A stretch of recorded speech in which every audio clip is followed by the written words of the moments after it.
Good evening, everyone. I declare the council meeting open at 6 p.m. Good evening, councillors, staff, ladies and gentlemen. This meeting today is being held on Whadjuk Noongar Budja, and I'd like to acknowledge and pay my respects to elders past, present and future. I thank all past and present members of the community that have supported the city to better understand and value Noongar culture within the city of Wanneroo, and I invite you to bow your head in prayer. Lord, we thank you for blessing our city, our community and our council. Guide us all in our decision-making to act fairly, without fear or favour, and with compassion, integrity, wisdom and honesty. May we show true leadership, be inclusive of all, and guide all of the city's people and many families to a prosperous future that all may share. We ask this in your name. Amen. Please note that the audio-visual proceedings of tonight's meeting will be live broadcast online, with the exception of matters discussed behind closed doors. The broadcast of the proceedings of the meeting can be accessed live and on demand through the City of Wanneroo YouTube channel. Do we have any requests for electronic attendance? No. Item 2, apologies and leave of absence. We have an apology from Councillor Moore this evening, and we have a leave of absence from Councillor Berry from the 8th of October 24 to the 30th of November 24, and I know Councillor Coetzee is on her way, so she'll be here shortly. There are no new requests for leave of absence. Mayor, yes? If I may put in a request just in case if there is any special council meetings during the break period, but I hope there isn't, but if that's okay, yes, you can to formally request that. It's for the 19th of December 2024 to the 3rd of January 2025. And do I have a seconder for that? Moved, Deputy Mayor Rose, seconded. Councillor Herridge. Councillors, please cast your vote to accept Councillor Wright's leave of absence. Nearly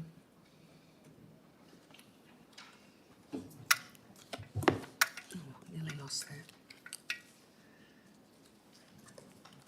So much junk. Councillors, cast your vote.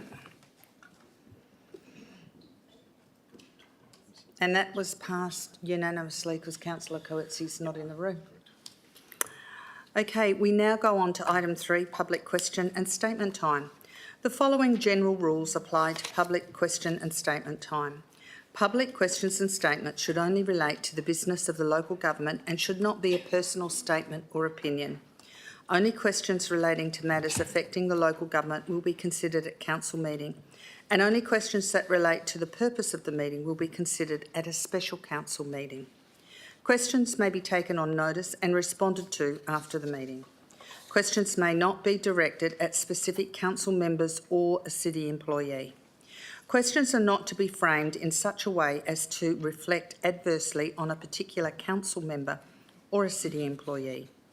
First priority will be given to persons who are asking questions relating to items on the current council meeting agenda, and second priority will be given to public statements. Only public statements regarding items on the council agenda under consideration will be heard. Each person seeking to ask questions or make a statement may address the council for a maximum of 3 minutes each. So we have a question from Ms Amy Sturgeon from Ellenbrook, and the responses have been provided in writing, but I don't have a response here. So I presume they have been sent to her. Let's have a look.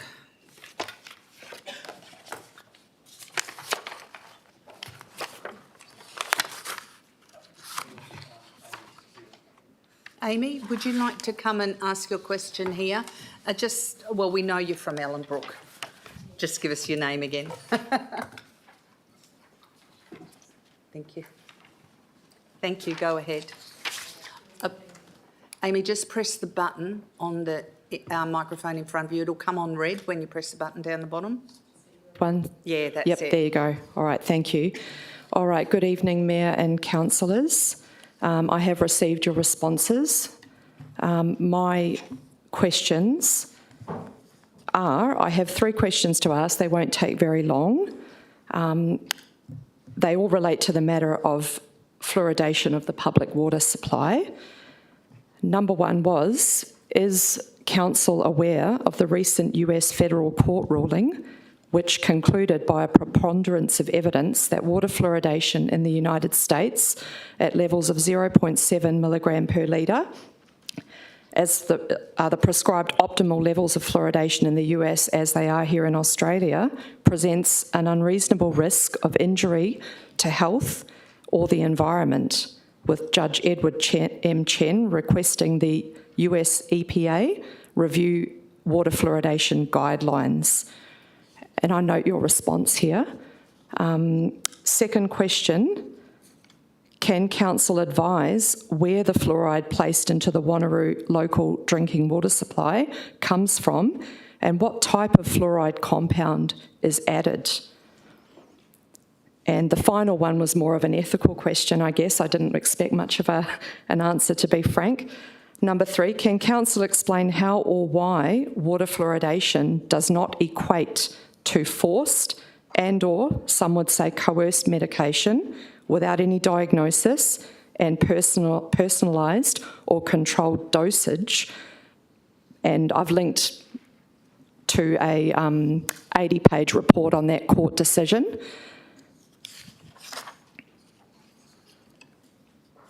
Thank you. The responses are in writing. Would you like me to read them out, Mr. Bowring, or?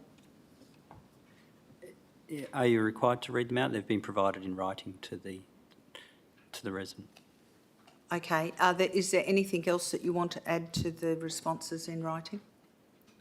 Thank you, through you, Mayor. No, nothing further. Thank you. May I ask permission just to respond very briefly to the answer, if I may? Okay, go ahead. I'm not making a dissertation or anything. I realise that this matter may be beyond the purview of local government, but the point of my questions at this point is just to ask awareness, and given that we are talking about something as pertinent as the neurological development of children, I thought it would be of interest in spite of it being beyond purview. And I would just ask, may I provide these hard copies of this 80-page court report for people's consideration? Thank you. Mr. Brett Matheson will take that. Thank you. Thank you. Wendy Newson wants to speak to ASO 11124. Wendy, would you like to take the podium and just give us the suburb that you live in? Thank you. This is a statement in regard to the redevelopment of the hub precinct in Girraween. My name is Wendy Newson and I'm the chairperson of the Girraween Community Garden Incorporated.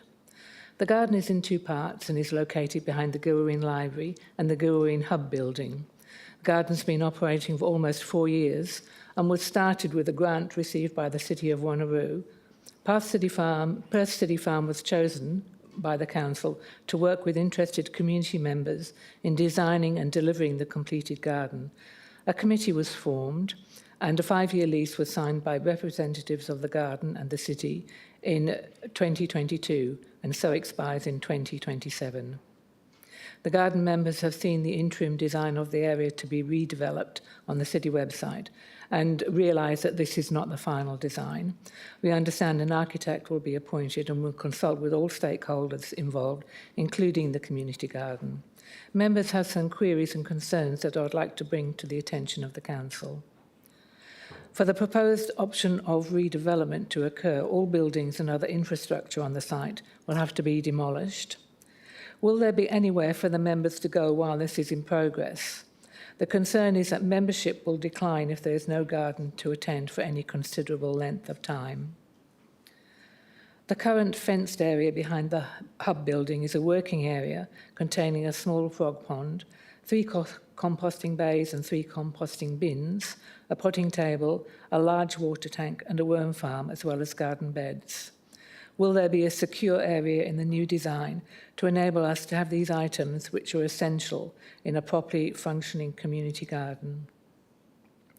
There are many large fruit trees, small and large raised garden beds, shrubs, etc., some of which have been paid for by the Garden Committee through fundraising. We have also paid for soil to replenish the garden beds. Many of these items will be impossible to transfer to another garden. Who will bear the cost of setting up a new community garden? And, as many of the members are over 65, will we get any help in doing this? There are many large trees surrounding the hub precinct. Are these going to be retained in the new design? They provide shade when community groups, such as ourselves, have events on the grassed area behind the hub building, as well as nesting sites for birds. There is a concern that a new lease would have to be signed that may not have the same benefits for the garden in relation to a secure storage for equipment, water and electricity use. The current lease took many months of negotiation between us and the city to finalise. The community garden would like to thank the council for this opportunity to address it, and also to thank Deputy Mayor James Rowe for his support for the Girraween Community Garden. Thank you. Thank you. There's several questions across a couple of directorates there. I'll go to Ms Davis first, probably about what will happen while it's being developed, where they will be able to go to, if they'll still be able to work their gardens and that, and the other questions that are relevant to your directorate. Ms Davis, would you like to respond to that? Thank you. Yes, thank you. Thank you, Mayor, and thank you, Ms Newson, for the questions. That is correct. All stakeholders will be consulted in the development of the detailed design for the project as that goes ahead. So that will also include the community gardens, and in doing so, consideration for service continuity will be a priority for all of the stakeholders as part of that process. The costs in re-establishing yourselves as once construction has completed, that would need to be considered, and we will be able to discuss that during the consultation phases. But noting that there are many opportunities through the Community Grants Program and other opportunities that we can consider as part of that process. Thank you. Thank you. And Mr Singh, would you like to add to that response? Yes, thank you, Mayor. The items are relating to the design of the project. They'll be considered as part of the initial concept development and for the detailed design. As we intend to do with all projects, we try to retain existing trees as much as possible so that we don't remove the mature trees from any project site. And that will be the case in this particular project as well. Thank you, Mr Singh. Do you have any other questions? Thank you, and thank you for coming to Council. We have Brian Bawoga who wants to address Council this evening. Brian, would you like to take the podium and give us your name and the suburb you live in? Thank you, Brian. My name is Brian Bawoga. Thank you, Mayor. Thank you, Councillors, for listening to me. I'm standing here as a physical representation of my late son. I live in the suburb of Belden, but his best friend lives in Wanneroo. I normally don't give out their names just for private reasons, but they live in Montreal Drive. So this year, January the 15th, my son passed away at a Luca foreshore. His best friend passed him some grapes, and within 4 minutes, my son passed away in my arms.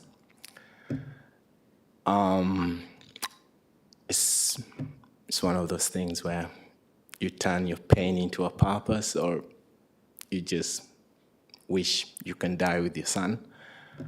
I'm here to ask for a favor. Like I said, a physical representation for my son's best friend, who cannot be here. He's only 22 months. So my son passed away when he was 22 months. And when my son passed away, my sister works in the States, and I realized there was a device called LifeVac, which literally could save his life. This past, on the 22nd of October, city of Joondalup was the first city in the world to pass a LifeVac device. So it's going to be installed next to the defibrillators. So this is what an air clearance device looks like. It's basically like a plunger. If you know how to use a plunger, this is it. It's been TGIF approved in Australia. So I'm just here to ask the way I went to the city of Joondalup, if you guys can consider it. It cost me $15,000 to bury my son.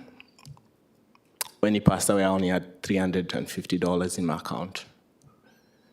City of Joondalup gonna install it in 38 facility run, and it's only gonna cost them $5,800. Most of us here have kids or grandkids or, you know, your neighbor. So I'm here to ask City of Wanneroo to be next. Don't be left behind. I know everything is about politics. I'm not a politician, so I miss my son. I wish I was at home right now watching Bluey with him. But his best friend lives here. He cannot speak, and I'm here to speak on his behalf. This is my son. This was December. I took a picture with him, and January 15th, he passed away. So if you can just consider something about it. I know it's about cost and everything, but it would be just amazing to have something like this next to a defibrillator, so we can save another kid's life or another older person's life. And it'd just be awesome. So I'm not a politician, sorry for taking too much time, but if you can just consider it, look at your kid tonight and just say, Joondalup did it, and if you guys can just consider it, I'll appreciate that. Thank you for your time, and thank you for giving me the opportunity. Thank you so much, Brian, and thank you for taking the time to come. And we feel for your loss, and thank you so much. Thank you so much. We have another statement about this from Jacqueline Hope about MN02, which is emotional notice. Jacqueline, would you like to say the suburb you live in? Thank you. There, it's on now. Is it on now? Good evening, Mayor and Councillors. My name's Jacqueline Hope, and I'm from the suburb of Belden. I've been supporting Brian on his campaign for several months now. He told his sad story at Joondalup, and there wasn't a dry eye in the house, as you can imagine. He's hoping to get Zaza's Law, which is the name of his little boy, passed, so that these life-saving equipment will be in every playgroup, every school, everywhere that serves food. I was a midwife for 38 years in 4 countries in the world, and I know that when I was trying to do the resuscitation on this plastic dummy to do the heart monitors, it was very stressful. So expecting the public to know how to do that was a big leap, but we've put them up there and they've definitely saved lives. This is really simple. You put the mask on the child or the adult's face. There's a series of masks. It has a concertina that comes down, and as you press it up, it forces things out the throat. When we use the normal thrusting, that has a 70% success rate. LifeVac has a 100% success rate. It's very cheap. There is no cost to a child's life.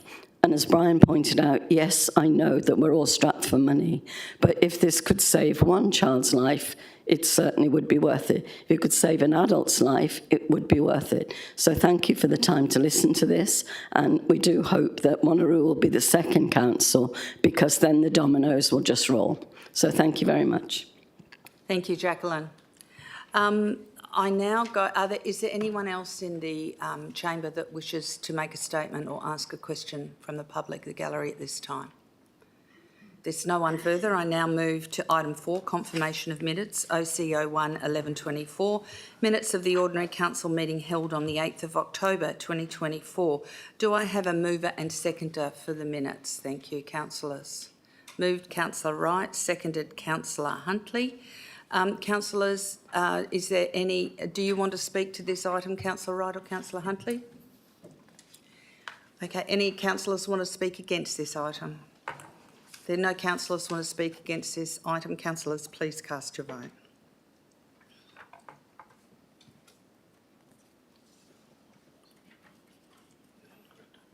And that was passed unanimously.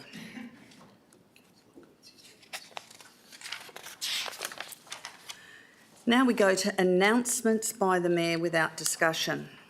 Last Friday night, representatives from the City of Wanneroo attended the Planning Institute of Australia's Awards for Planning Excellence. I am pleased to announce that the City and the project's developers, the Estates Development Company, received the National Award for Best Strategic Planning Project for the Jindee Structure Plan. The structure plan was commended for its innovation in local planning and its ability to balance community needs with the environment in a unique and sensitive way. I congratulate the City on this achievement, and we now look forward to competing against other states in this category at the Planning Institute of Australia's National Congress in Darwin in May next year. So I would just like Greg Bowering to come forward and accept this award here. Yeah, I can do that. I can do two things at once.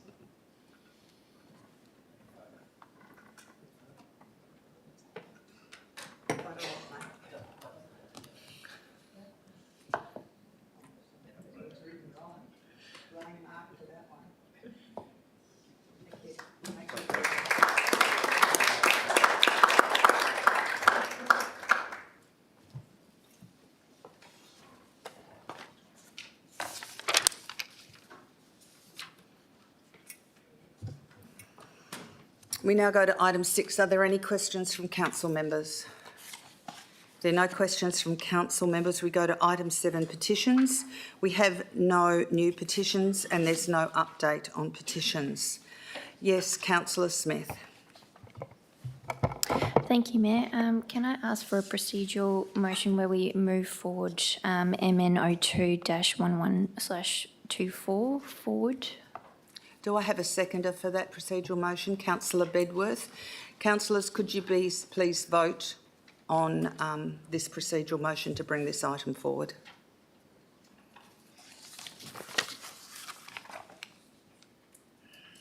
I'm missing one. Councillor Parker? And that's passed unanimously. Councillor Smith, would you like to speak to your motion on notice MN02? Thank you, Mayor. Oh, by the way, I'm seconding this motion on notice, by the way. No, that's the other one.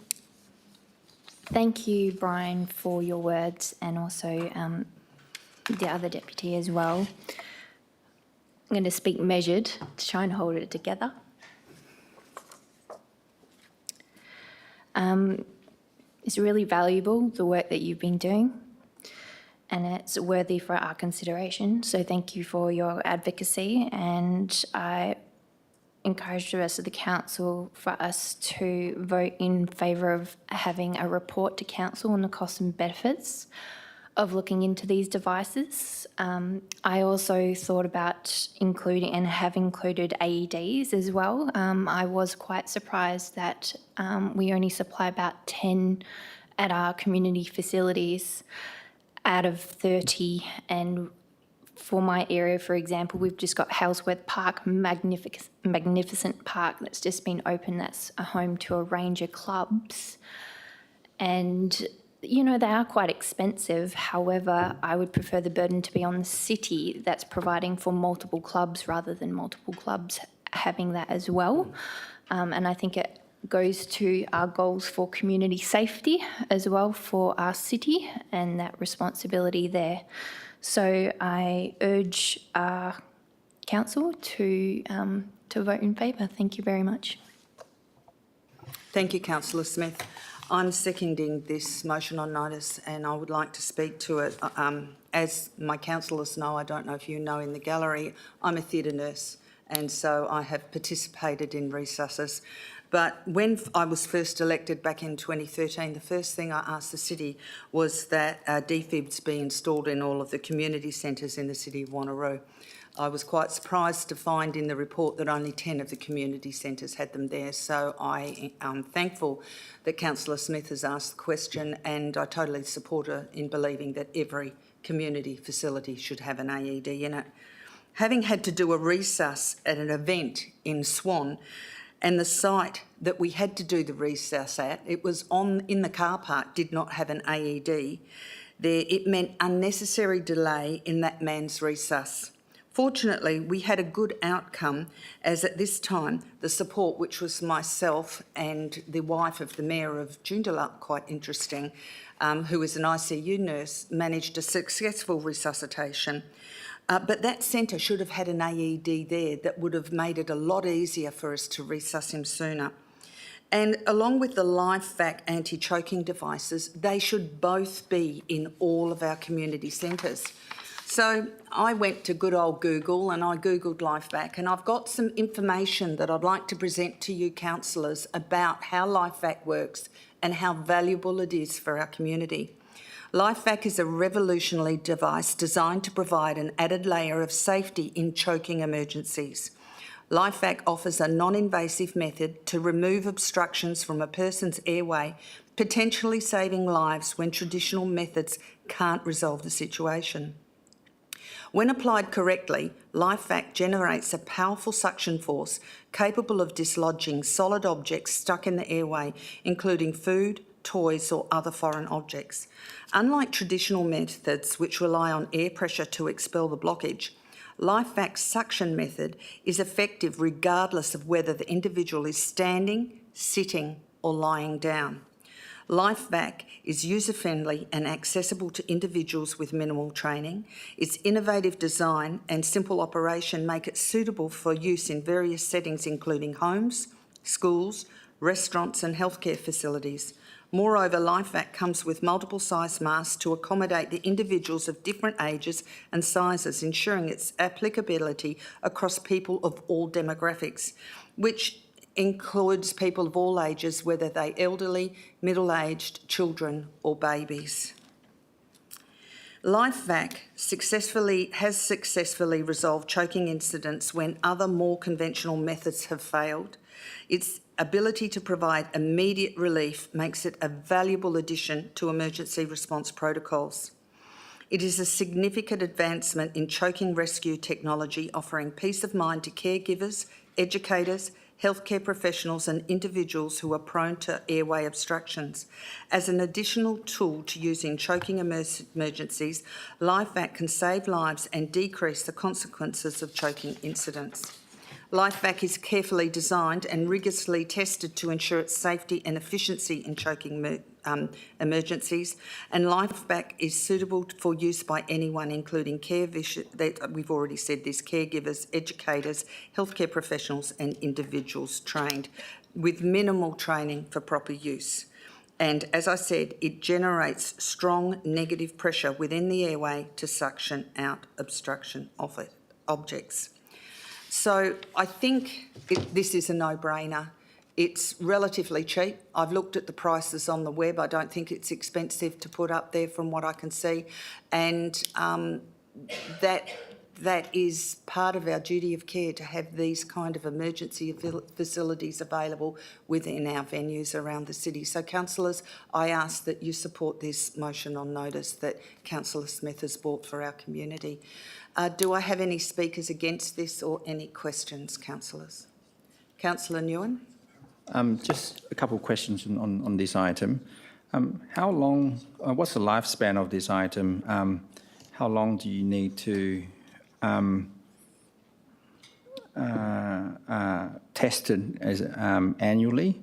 And also, who can actually use this item in terms of, do you need training to use it?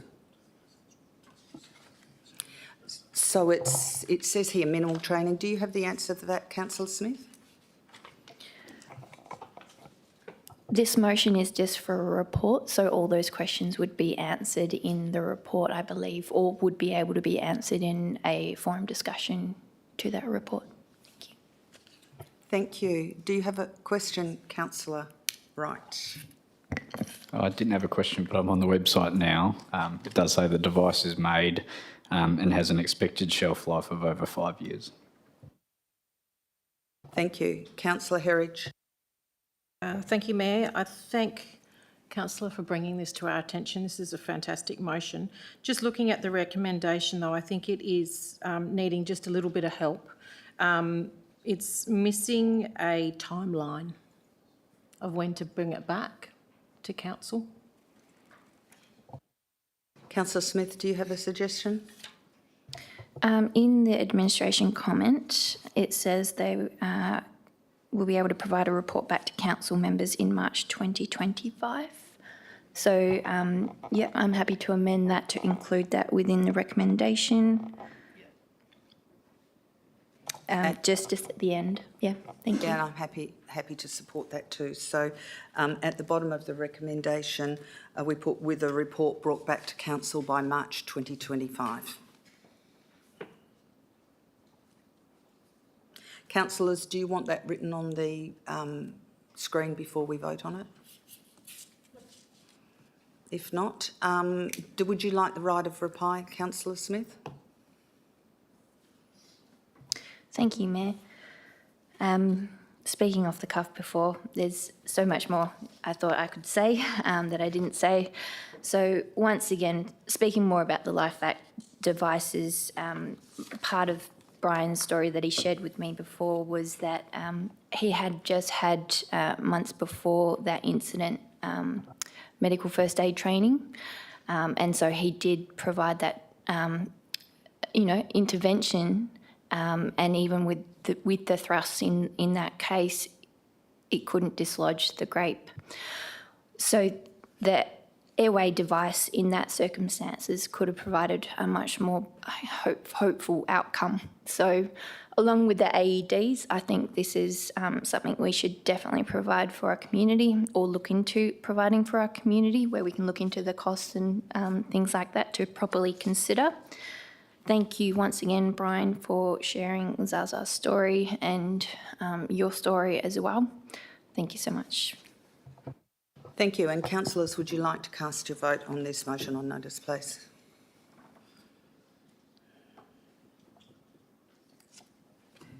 And that is passed unanimously. Thank you so much for coming. Thank you, and we appreciate everything you've done. You are making a change for other children and people's lives. Thank you so much.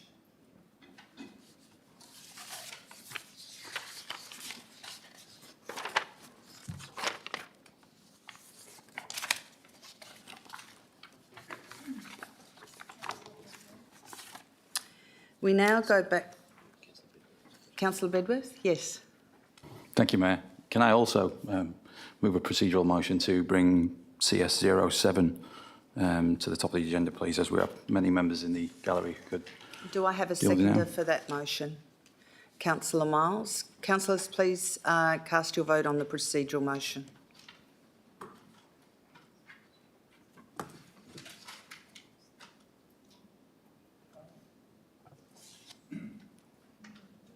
And that was passed unanimously to bring that motion on notice forward. Thank you, Councillor Bedworth.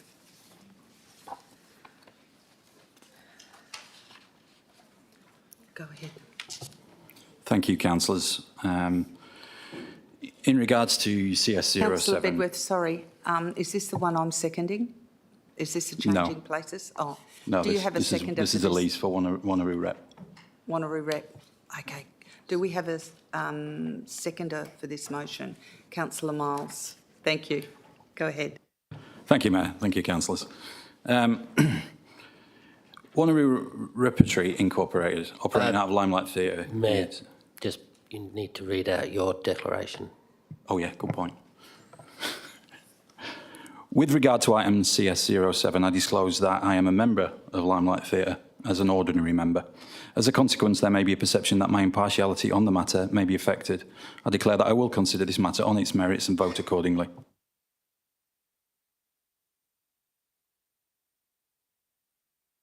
Councillor Miles has a declaration of interest too. Go ahead, Councillor Miles. Thank you, Mayor.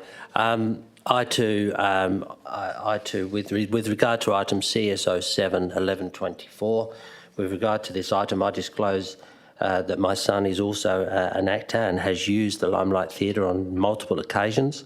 And as a consequence, there may be a perception of that my impartiality on the matter may be affected. I declare that I will consider this matter on its merits and vote accordingly. Thank you, Councillor Miles. Councillor Bedworth. Thank you. Sorry about the false starts.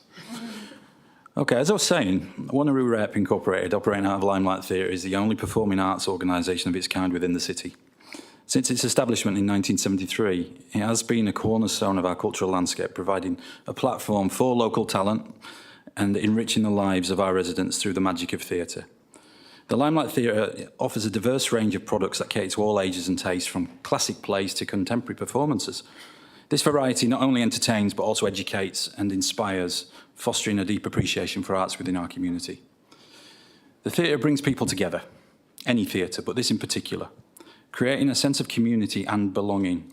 You go there on a Tuesday at any time and you will see the community belonging that's involved through the Tuesday Task Force. It provides a space where residents can connect, share experience and build lasting relationships. And there are particular initiatives to get elderly residents from retirement villages to have a particular night to come and see each performance as they're put on. It is, as quote unquote, a lifeline for them. The activities that they put on contribute to the local economy by attracting visitors from all over the metro area to the various hostelries and eateries within the city, and also utilising the retail stores. The theatre offers numerous opportunities for young people from our local schools to get involved, whether through acting, stage management, technical support. The experience that they gain are invaluable, helping to build confidence, teamwork, and a sense of responsibility. After all, if you're in charge of the lights and the sound for a production with nearly 200 people watching it, it's a big deal when you're 15. As I speak, there are volunteers down there right now who are doing the technical aspects in preparation for this coming panto season of Puss in Boots, shameless plug. The approval of this lease is crucial for the continued operation of Wanneroo Rep. Without it, we risk losing a vital cultural institution that's been part of the community for over 50 years. The Limelight Theatre is not just a building, it's a hub of creativity, learning and community spirit. I urge you all to approve this lease. By doing so, we're not only supporting the arts, but we're also investing in the cultural, social and economic well-being of our community. This decision is not just about renewing a lease, it's about reaffirming our commitment to the arts and recognising the invaluable role that Wanneroo repertorying plays in this community, our community. Let's ensure that the Limelight Theatre continues to shine brightly in this city, bringing joy and inspiration to all who walk through its doors. I urge you all to support it. Thank you. Thank you, Councillor Bedworth. Councillor Miles, do you want to speak to this item? Just briefly, because Councillor Bedworth has articulated extremely well the benefits of the Wanneroo Repertory Incorporated.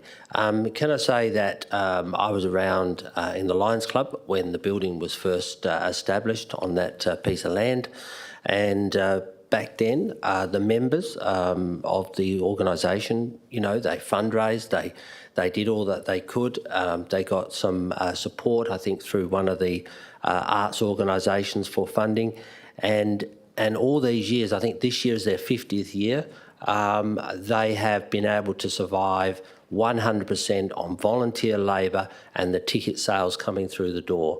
And I think that it's an organisation that should be commended for all that they do, and for the city to be able to provide the 10-year lease in the first instance with the 5 and the 5 following on is a good place for this organisation to continue forward.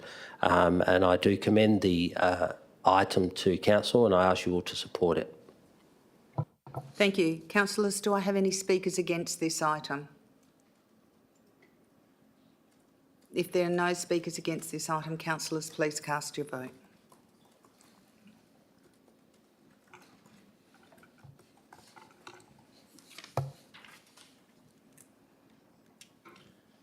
And that item has been passed unanimously. Thank you, councillors.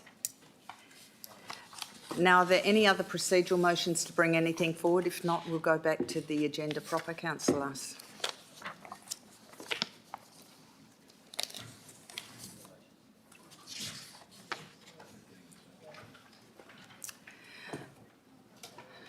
Declarations of interest by council members, including the nature and extent of which the interests are to be made at the commencement of the item to which the interest relates. Declarations of interest forms are to be completed and handed to the Chief Executive Officer. Council members, as outlined under clause 5.2 of the City's Standing Orders Local Law 2021, we have the option to adopt certain agenda items through an exception resolution. This process allows us to pass a group of reports with a single motion, saving time and streamlining our meeting. Before we proceed, I'd like to remind everyone of clause 5.23 of the standing orders, which specifies when an adoption by exception may not be used for a matter. That is when an absolute majority is required, in which an interest has been disclosed, that is a matter on which a member wishes to make a statement, or that is a matter on which a member wishes to move a motion that is different to the recommendations. Any items that meet these conditions will not be included in an exception resolution and considered individually. So I am going to Planning and Sustainability Approval Services. Councillor Miles, do you have any items that you want to speak to?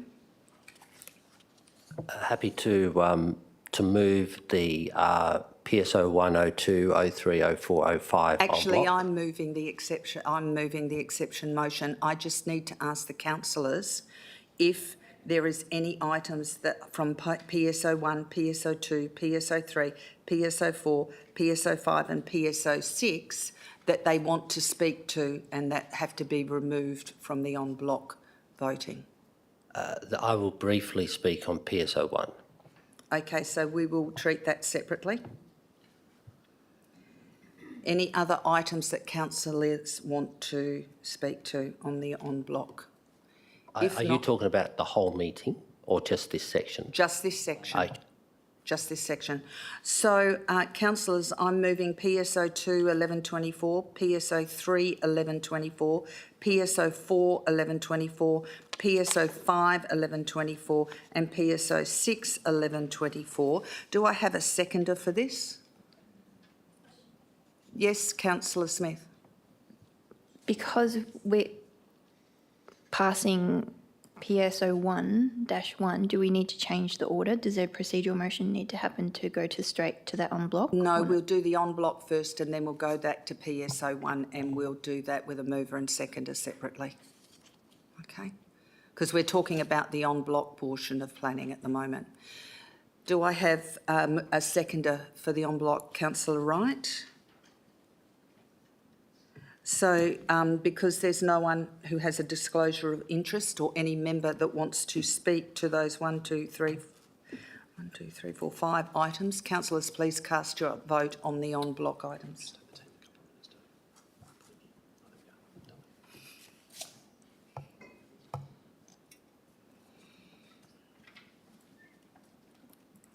And the en bloc items for planning are passed unanimously.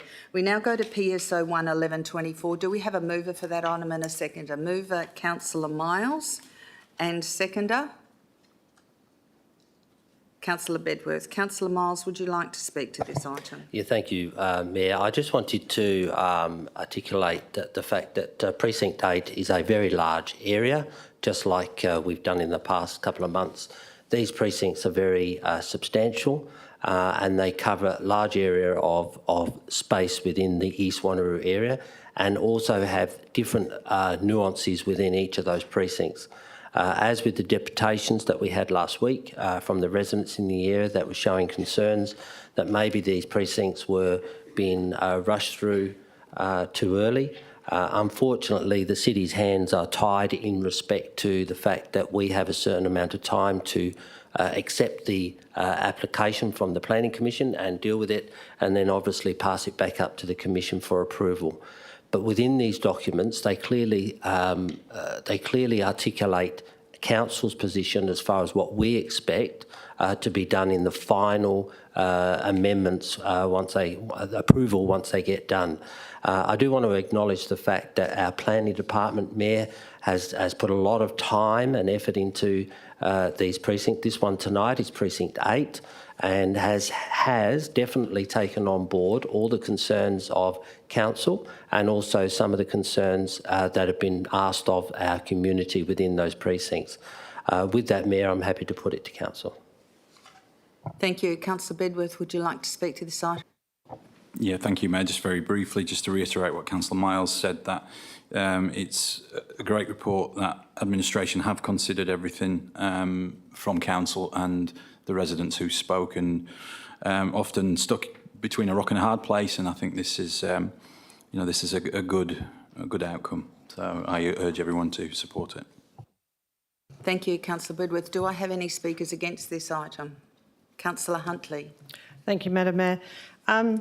I have to consider everything that we have in front of us, and yes, the report is very good, and I do respect the fact that we have a lot of clauses that we wish to make sure are adhered to prior to this going through. However, we are endorsing this document, and should any of those perhaps not happen, we've already given our endorsement.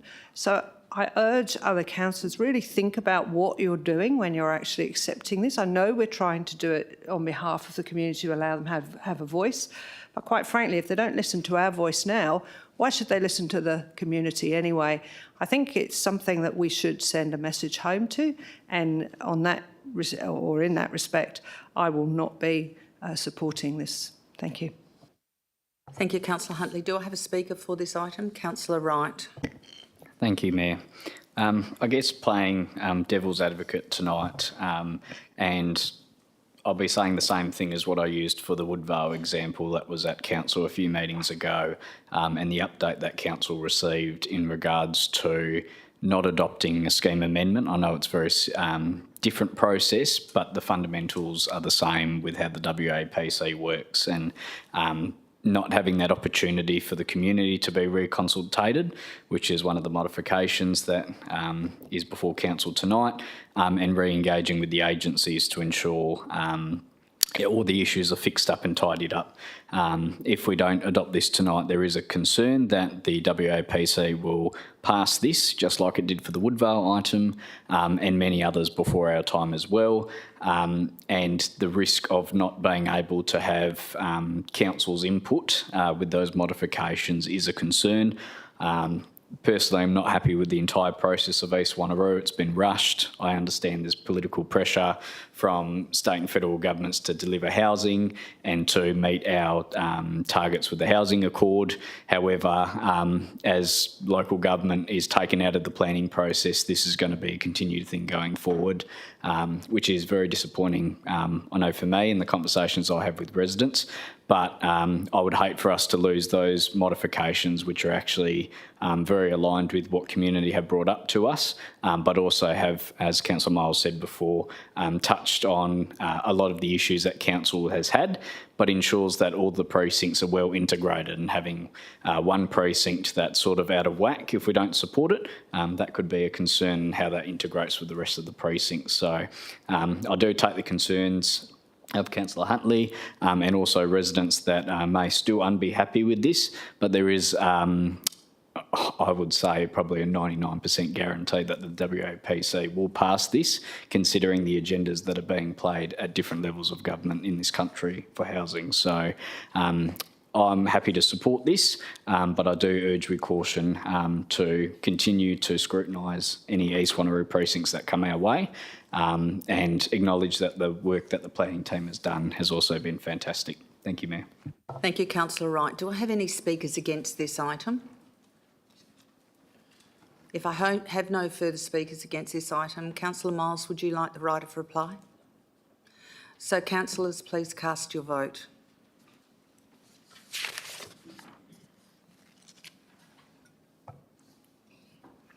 And that's passed 12-1, with all the councillors supporting it, and Councillor Huntley voted against this item. We now go to the assets and infrastructure items on the agenda today.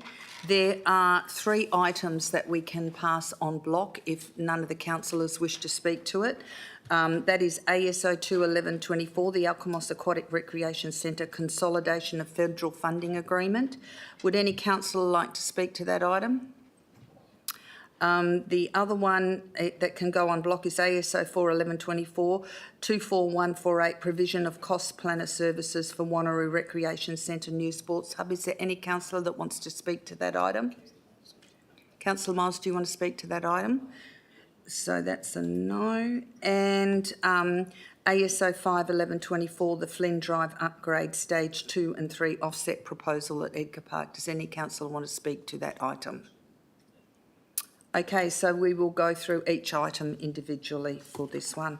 We'll go to the beginning, which is ASO 11124, the tender 24137, provision of consultancy services for Girraween Hub Precinct redevelopment. Do I have a mover and seconder for this item? Moved Deputy Mayor Rowe, seconded Councillor Seek. Deputy Mayor Rowe, would you like to speak to this item, remembering that we have confidential attachments? If any confidential stuff is mentioned, we have to go behind closed doors. Thank you, Deputy Mayor Rowe. Thank you, Mayor. I will be brief given the number of reports we've got on the agenda tonight. It is good to see further progress on this essential community hub project for the South Ward, for the suburb of Girraween. The ageing infrastructure has been well noted, well documented and well presented by a number of different groups. So redevelopment is an important option, but I think in the public statement tonight, we heard the very real consequences that will occur throughout that construction process for the groups that utilise the facilities and the actual natural outdoor part of that area as well. So as this progress continues to develop and we have further advocacy conversations, I think the city should keep in its mind what the contingency plans will be and what the processes will be to take care of and look after those groups. It's a concern that's been expressed not just by the Garden but also by the Senior Citizens Club. If they're not able to meet at that particular location for extended periods of time, what does that do for their capacity to retain their membership?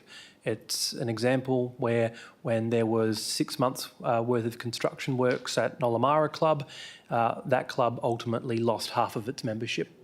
So it's something we do have to bear in mind as we go through this process. And if funding is secured and if this works its way towards the construction stage, I hope there is a detailed plan for what it means for the stakeholders who have, in many cases, used these facilities for decades, not just years. Thank you, Mayor.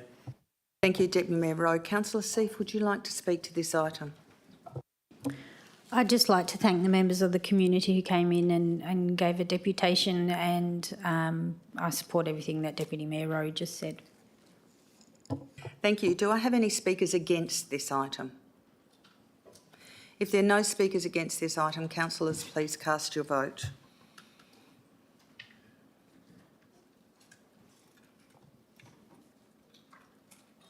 And that is passed unanimously. I now go to ASO 21124, the Alkimos Aquatic and Recreation Centre consolidation of federal funding agreements. Do I have a mover and seconder for this item? Councillor Coetzee and Councillor Figg. Second, Councillor Coetzee, would you like to speak to this item? Not really. Just happy for it all to go forward. Thank you. Councillor Figg. No, it's a common sense decision. Thank you, Mayor. Thank you. Any speakers against this item? If there are no speakers against this item, councillors, please cast your vote.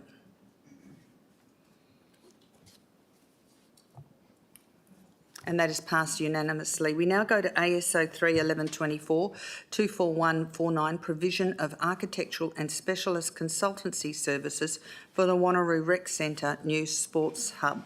Do I have a mover, Councillor Wright, and seconder for this item, Councillor Huntley? Councillor Wright, would you like to speak to this item? Thank you, Mayor. I will on this item, as this has been a project that I've been very passionate about and working with the council on to finally get it to where it is today. This is my first speech in the chambers on this item because both other times I've been away on leave, so I haven't had any formal opinions on the record. So I'd just like to formally support the project in regards to the Wanneroo Sports Hub project and also continuing on with the Community Hub project as well. I think in particularly the Sports Hub project, with the lack of infrastructure that we have within the central region of the city, it's really crucial that we have facilities like this that will cater for future growth and assist clubs in growing. It is something that's always remains a challenge of having only one functional, fully equipped facility within the central area to hold competition games. We don't have as massive growth as the northern corridor within the city, but obviously with East Wanneroo coming online, that will take us up to par with the northern growth corridor, and I think with that comes a lot of infrastructure and a lot of responsibilities to ensure our clubs have somewhere to meet and play that are up to standard and competition ready to ensure that the City of Wanneroo can host big sporting matches and bringing people from all over the metro area. So I'm very supportive of this project. I look forward to rocking up to the event to be able to hopefully turn the sod for this event, because I think it's a very, very important project. So yeah, looking forward to it. Thank you, Mayor. Thank you, Councillor Wright. Councillor Huntley, would you like to speak to this item? I would also like to do a declaration, because I've suddenly realised once you said clubs and everything, I thought, oh, hang on a minute. Yes, so regarding ASO 3/11/24, the provision of architectural specialists, and also for ASO 4/11/24, the next one as well, provision of the costs. I would like to declare regarding these items, I am the president of the Wanneroo Historical Society, and I actually run out of a room in these clubs as well once a month. I disclose as a consequence, there may be a perception that my impartiality on the matter may be affected, and I declare I will consider this matter on its merits and vote accordingly. Thank you. Do you want to speak to this item? Obviously, Councillor Wright has just really explained the situation of this new sports hub, and I would really just like to say it will be very, very interesting to see what the consultation comes back as, and to actually see what the drawings will look like as well. So let's just hope it's a quick run through and we can really sort this out in the next couple of years. It will be absolutely brilliant. Thank you. Thank you. Do I have any speakers against this item? If there are no speakers against this item, councillors, please cast your vote.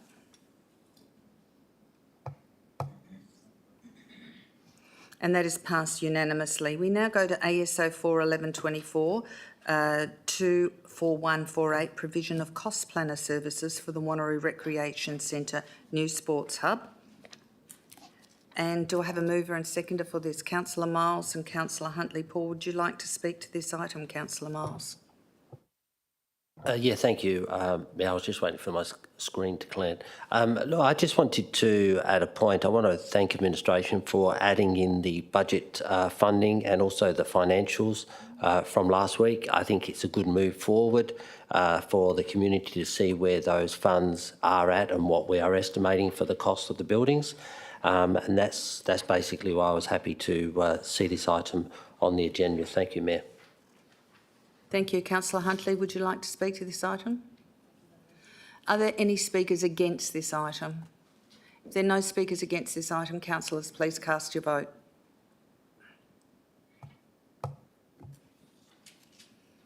And that is passed unanimously. We now go to ASO 5/11/24, Flynn Drive Road Upgrade, Stage 2 and 3, offset proposal at Edgar Griffiths Park. Do I have a mover and seconder for this item? Moved Councillor Wright, seconded Councillor Coetzee. Councillor Wright, would you like to speak to this item? No, thank you, Madam Mayor. Councillor Coetzee, would you like to speak to this item? Just briefly, I'm happy to support it. I do know many people using that road and they would love it to get to an end at some stage. So any improvement or any step forward is great. Thank you.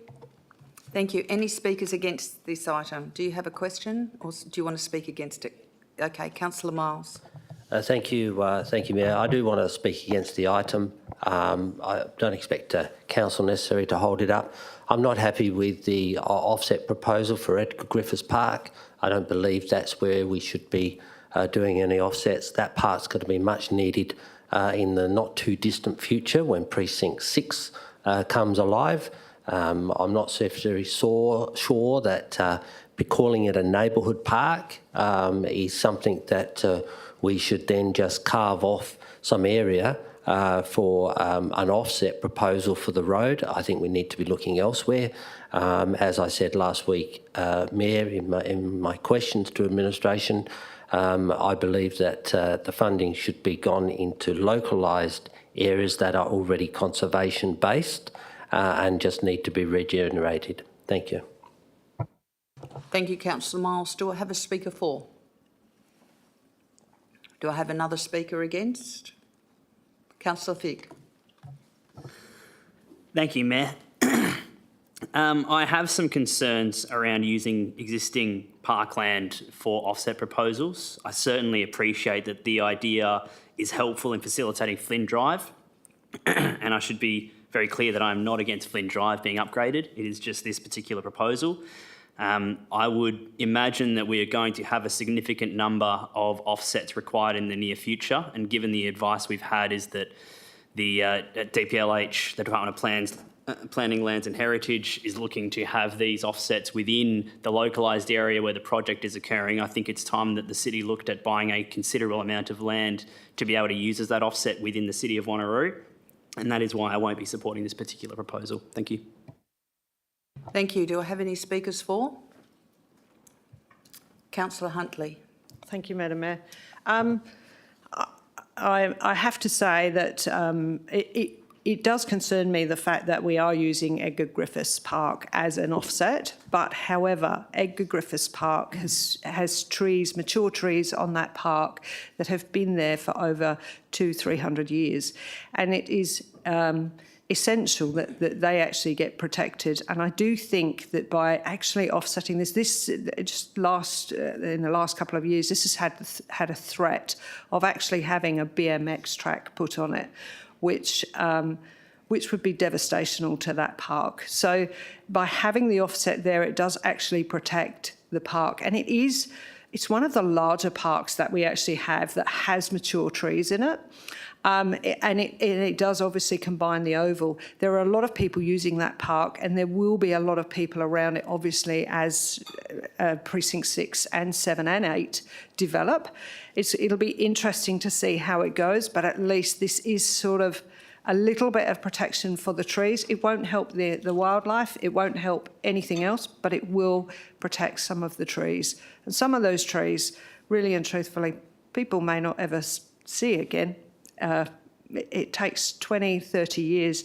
By the time they move in and move out, the kids will be grown up. It'll be unbelievable. It's going to take us forever to regrow those trees if anything happened to them. So I'm actually for the protection of this park, and using it as an offset is probably the best way to protect it. Thank you. Thank you, Councillor Huntley. Do you have a question, do you, Councillor? Yeah, I've got a question. Just in regards to the Edgar Griffiths Park, can administration provide some more information around the bushfire attack level of Edgar Griffiths Park? And obviously, if doing this revegetation may, I guess, increase that.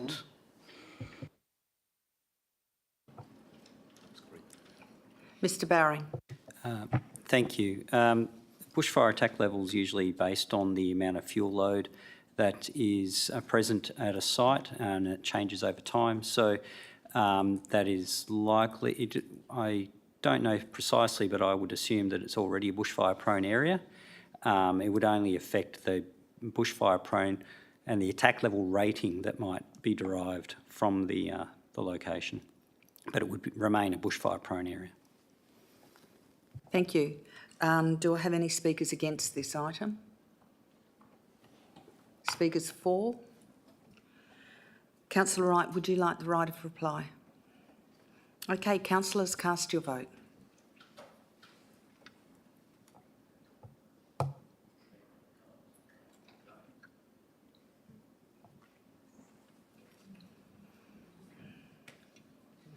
And the recommendation is passed.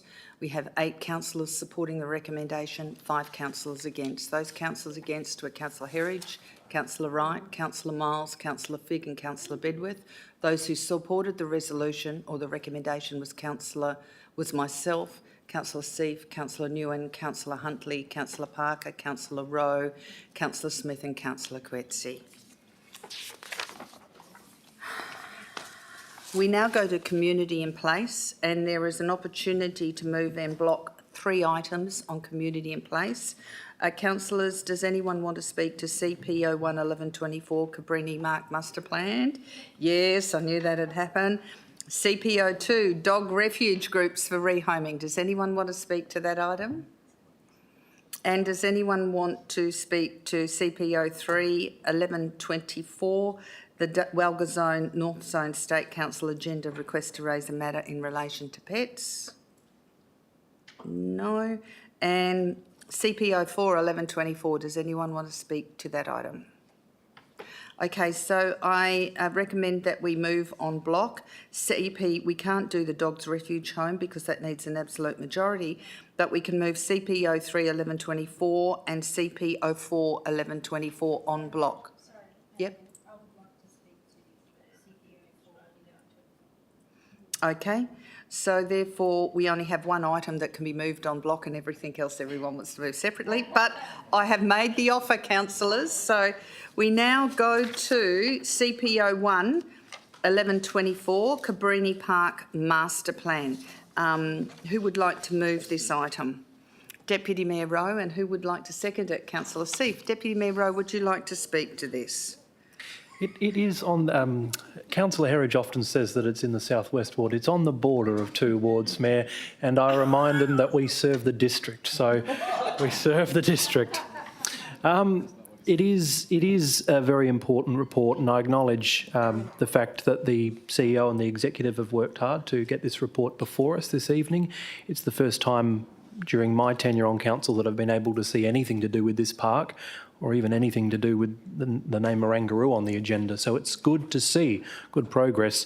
Last week, we heard a deputation from Mr. Chris Lynch, who spoke about some of the real concerns that East Perth FC have been facing in terms of their exponential growth, their use of the facility, but also their commitment to activating that particular space for the local community. The fact that they're co-located with a retirement village and that residents of the village love the fact that the park is well used. They come out for walks. It's used by family members as well. It is showing exactly what a local sporting club can do for a local community. They activate the space, they bring people there in celebration and enjoy. So I'm glad to see this item before us, noting that it will now go out to community consultation. I do obviously acknowledge the questions that I asked last week and Mr. Clem provided answers to. Councillor Seif, I know, would agree with me. We've got a number of facilities now that are between the age of 40 to 50 years old. All of them are starting to produce condition audits with poor or low ratings. So these kind of reports that bring them to our consideration, that start the wheel of advocacy and planning for their future, it's incredibly pertinent. So I'm glad to see it and I endorse the report. Thank you. Councillor Seif, would you like to speak to this item? I think Deputy Mayor Rowe summed it up quite well. I'll just add that the area has been brought to life by the community groups that use it, and I really appreciate their fundraising and efforts and what they've brought to the area themselves. And I'm looking forward to receiving the full audit report on all of the assets in South Ward when we receive it. Thank you. Thank you. Do I have any councillors wishing to speak against this item? If there are no councillors wishing to speak against this item, councillors, cast your vote.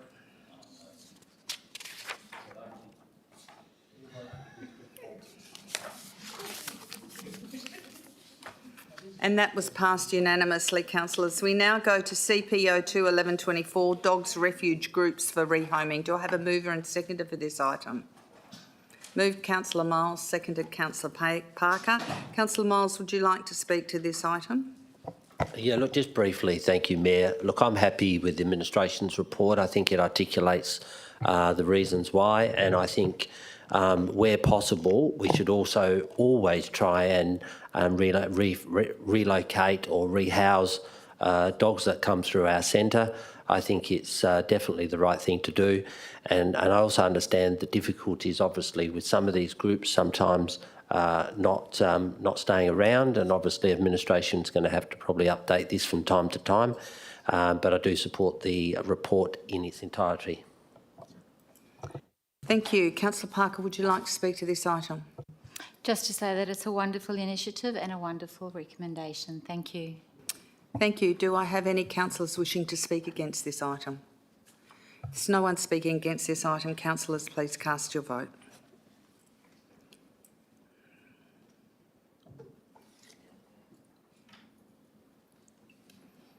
Someone's missing. Councillor Figg. Oh, he's not in the room. Okay, so it's passed unanimously. Councillor Figg's not here. Okay, and we need an absolute majority, which is over 8, and we've got 12, so we're covered. We now go to CPO 31124, Walga North Zone and State Council agenda request to raise a matter in relation to Pets WA centralised registration database. Do I have a mover for this? Councillor Smith. Seconder? Councillor Huntley. Councillor Smith, would you like to speak to this item? Yes, Mayor, just to thank administration for bringing this to us so that we can put forward the concerns about the broadening scope of this and how that can put an extra onerous burden on admin staff having to double up work, and that we can bring it to WALGA, the advocacy body, to help potentially advocate for this to make it better for our staff. Thank you. Thank you. Councillor Huntley, would you like to speak to this item? No, thank you, Madam Mayor. Are there any speakers against this item? If there are no speakers against this item, councillors, cast your vote.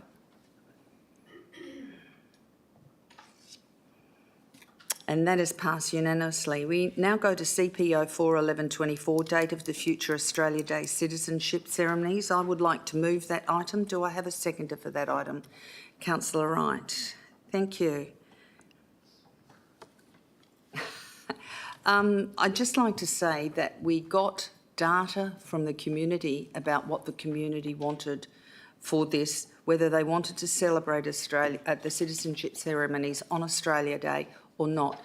The data clearly came back from our community that they wanted the citizenship ceremonies on Australia Day.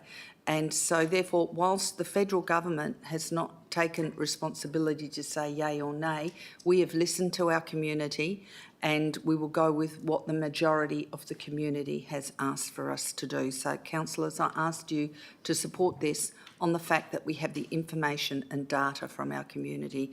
Councillor Wright, would you like to speak to this item? Thank you, Mayor.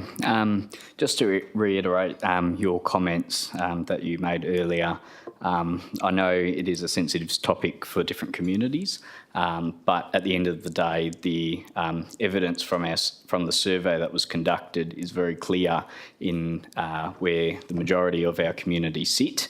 And at the end of the day, council's role is to make evidence-based decisions. I understand that the Niacattagini Court Group will be very hurt by this decision, but the city and the council, I know, is very committed to reconciliation, and there are various other initiatives that are underway in regards to closing the gap, other initiatives around employment, the city's Aboriginal employment plan. There are various other initiatives to continue working on reconciliation, and while this may be a bit of a pause in that journey, I don't think this will be a forever thing within the state or within Australia. I just think the country is just simply not ready at this point, but it's something that will definitely be a conversation later down the track. But to continue that truth-telling and being able to work with our First Nations people within the community, to continue on implementing initiatives and programs within the city to continue to bring them along the journey, and also for us to learn their story and their journey.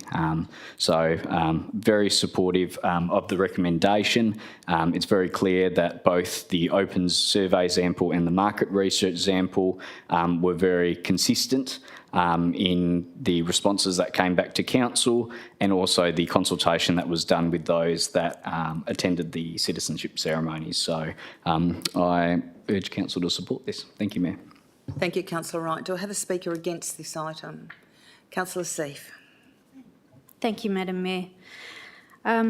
Look, this is a very sensitive issue in the community, and I appreciate Councillor Wright acknowledging Niacattagini Court and how they're going to be hurt by this.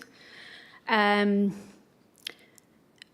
my view, this is a Australia Day's date is an issue for the federal government. This is not a local government matter at all. So I'm surprised that this is even on the agenda. even if this motion gets succeeds or fails, we are not changing the date of Australia Day. The date of Australia Day remains the 26th. It won't move from that date.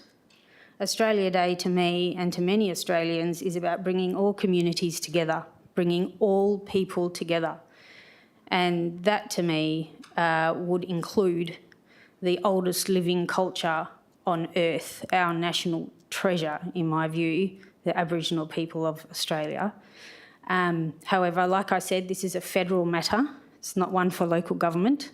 My understanding that this year's Australia Day ceremony was not held on the 26th because administration, I believe, wanted to hold it on a Saturday and to enable more members of the community to attend the event.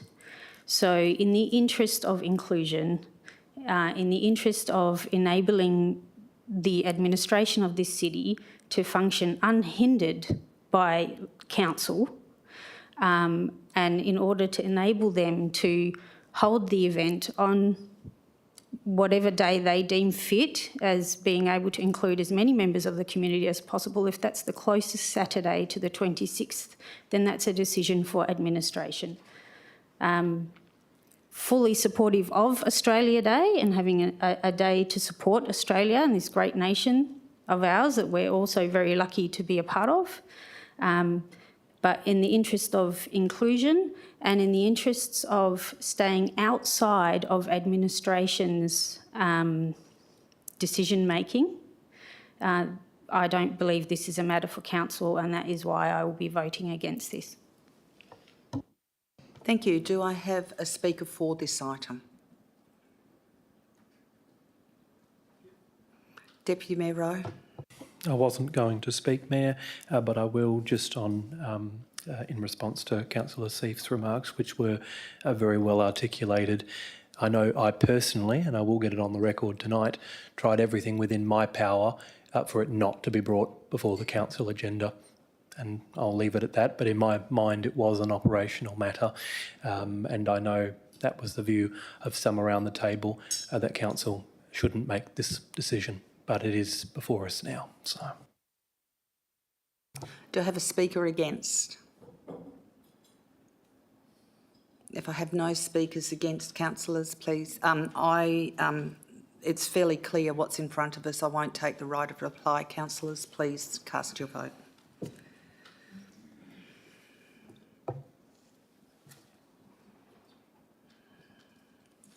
Okay, so the recommendation has been passed with only one councillor not supporting it. Councillor Seif, all the other councillors supported it. Thank you, councillors.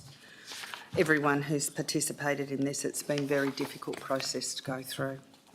We now go to corporate strategy and performance. Now, with corporate strategy and performance, we have 1, 2, 3, 4, 5, 6, 7 1, 2, 3, 4, 5, 6, 7 items that we can move on block. So I'm going to go through, does anyone want to speak to CSO 11124, the service review new?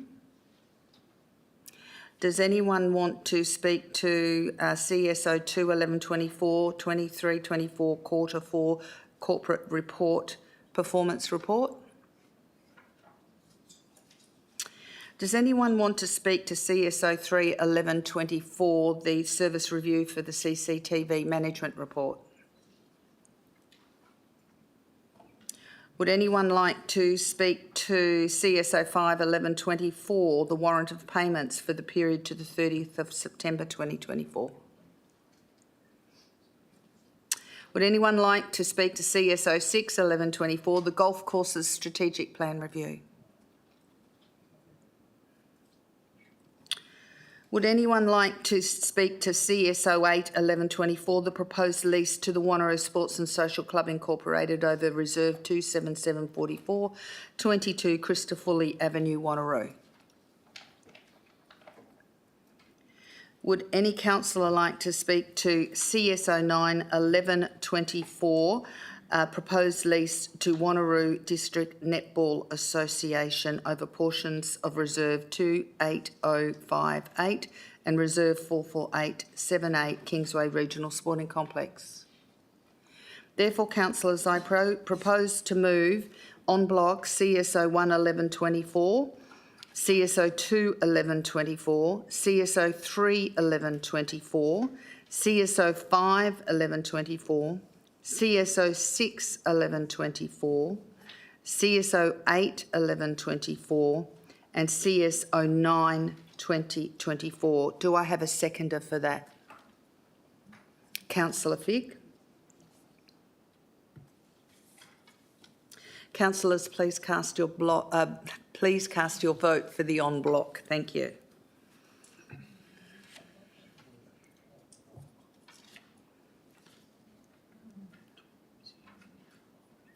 And that recommendation has been passed with one councillor voting against it, which is Councillor Miles. Thank you. Every other councillor supported it. We now go to item CS 10 1124, proposal for minor change to ward boundary. Do I have a mover and seconder for that item, please? We've done it. That was the Wanneroo Repertory Club, and we did it earlier. We brought that forward with a motion on notice. Oh, the financial activities. I apologise. We need to do the financial activities statement because that is an absolute majority. So that's CSO 4 1124. Do I have a mover and seconder for that item? Move Deputy Mayor Rowe, and a seconder? Councillor Bedworth. Deputy Mayor Rowe, would you like to speak to this? Councillor Bedworth, would you like to speak to this? Anyone would like to speak against this item? Councillors, cast your vote.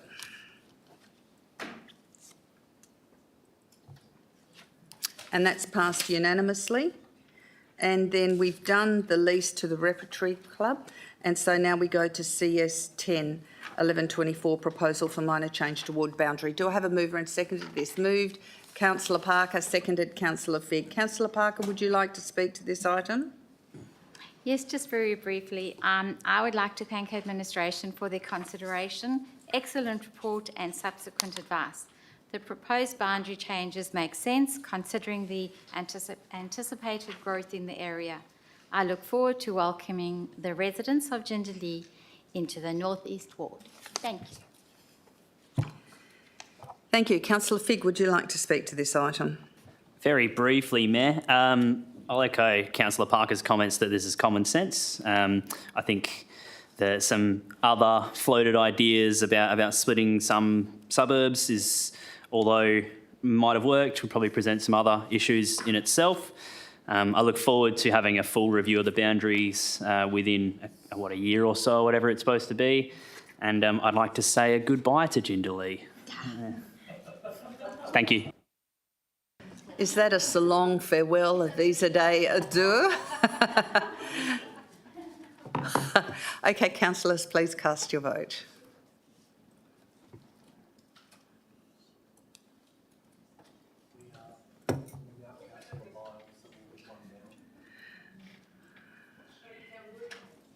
Councillor Parker. Okay, Councillor Miles has left the room briefly, so we've got a unanimous support of this as 12 councillors that are left in the room. We now go to Chief Executive Office, Governance and Legal, and unfortunately we are unable to do any of these items en bloc. So we now go to CEO 1 1124, Ordinary Council Meetings and Forum Policy. Do we have a mover and seconder for the substantive? Moved Councillor Smith, seconded Councillor Huntley. And I think Deputy Mayor Rowe has I have an amendment that I wish to table. And I'd like to second that amendment. Thank you. Deputy Mayor Rowe, please go ahead. Thank you, Mayor. I thought we were moving so efficiently that I would hold us up for a bit of time, so I decided to move an amendment. I will be brief in introducing it, but I think some remarks are necessary because the actual amendment itself has a lot of red marks on the page, despite the fact that I'm actually only suggesting one change. So I'll articulate the change, and then what I'll try and do is explain my reasoning and justification. So the only change that I'm suggesting is to adopt the actual alternative policy that we had considered and had presented to us previously, which in the meeting cycle is to have a 1 week gap between the briefing session and the ordinary council meeting. Now, it has ultimately resulted in quite a lot of additional words or changes, but that is the overall intent of the amendment that's being put forward. And in trying to speak to why I think this amendment should be accepted tonight, I will note some of the things that have been almost unanimously supported in discussions with councillors, while trying not to divulge anything that we've said outside of this room. A lot of people have requested a monthly meeting calendar because it provides consistency and clear transparency on the dates on which we are meeting for both the community and for council. It allows for better planning ahead. That is retained in this amendment. It does not seek to meddle in that monthly meeting cycle. The second thing that this amendment retains is the mechanism to bring or introduce items at forums by council members, to actually introduce items for discussion on the concept forums. I understand the CEO received quite a lot of feedback around councillors wanting to have more input as to what's discussed at forums. That is retained within this amendment.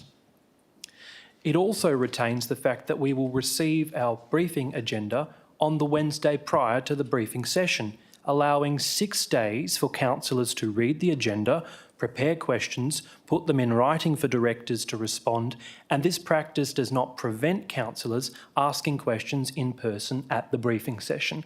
All of those elements remain the same. So in putting forward the amendment tonight, I really just ask a simple question.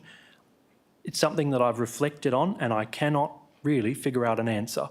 Why would council need 13 days to read an OCM agenda that is 95% or more identical to the briefing agenda that we have already read, considered and questioned the administration on thoroughly?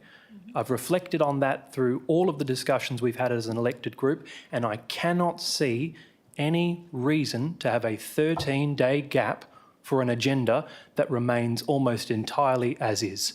The request is for questions to be answered more efficiently if they can be. Council will have that opportunity because we will have the briefing agenda several days earlier, longer to read, longer to consider, longer to be able to ask the questions of the directors and have that information in writing well in advance of the OCM when we make our decision. So for anyone who perhaps after you second, Mayor, wishes to speak against, I am still open to be convinced and persuaded. I just want to know why a 13-day gap is necessary, because I haven't been provided with any evidence to suggest as such. Thank you. Thank you. And thank you, Deputy Mayor Rowe, for bringing this amendment. I support these amendments 100%. If we go to week 2 for briefing and week 4 for OCM, the previous month's financials will not be available for reading and consideration at the briefing. The public and council members will not have timely access to study these documents and to be agile in response with any requests for information. The questions will be at the ordinary council meeting. Secondly, if the extra week's gap between briefing and OCM increases time, it increases the time for any controversial issues to actually be inflated through the community, and it makes it harder for councillors for decision-making processes if the media gets hold of it and it gets a lot stronger momentum. They can be further publicised, and it's not good for the city's reputation to have all this media controversy if it's extended for an extra week. It minimises that. So, councillors, I think also having a concept forum in the middle of a briefing and the OCM actually takes our mind off the what we need to be thinking on to decide for the OCM. It's a distraction. We need to be united and consistent process upon process do our OCM, and then have our concept forum the week after or the 2 weeks before. I think that is a far better process. Every other part of this report I totally support, but having a 13-day break between briefing and ordinary council meeting, I don't think is going to improve our efficiencies or our decision-making process. In fact, I think it's going to make it worse. So, councillors, I ask that you support Deputy Mayor Rowe's amendment. Thank you. Do I have any speakers against the amendment? Questions? Councillor Wright, do you have? Councillor Smith, do you have questions? Okay, I'll do questions first and then I'll go to against. What's your question, Councillor Miles? Yeah, thanks, Mayor. Look, my first question is, I've heard the word that we're going to have a 13-day break. Not sure why we're going to have a break, because we're still having meetings. Is that correct?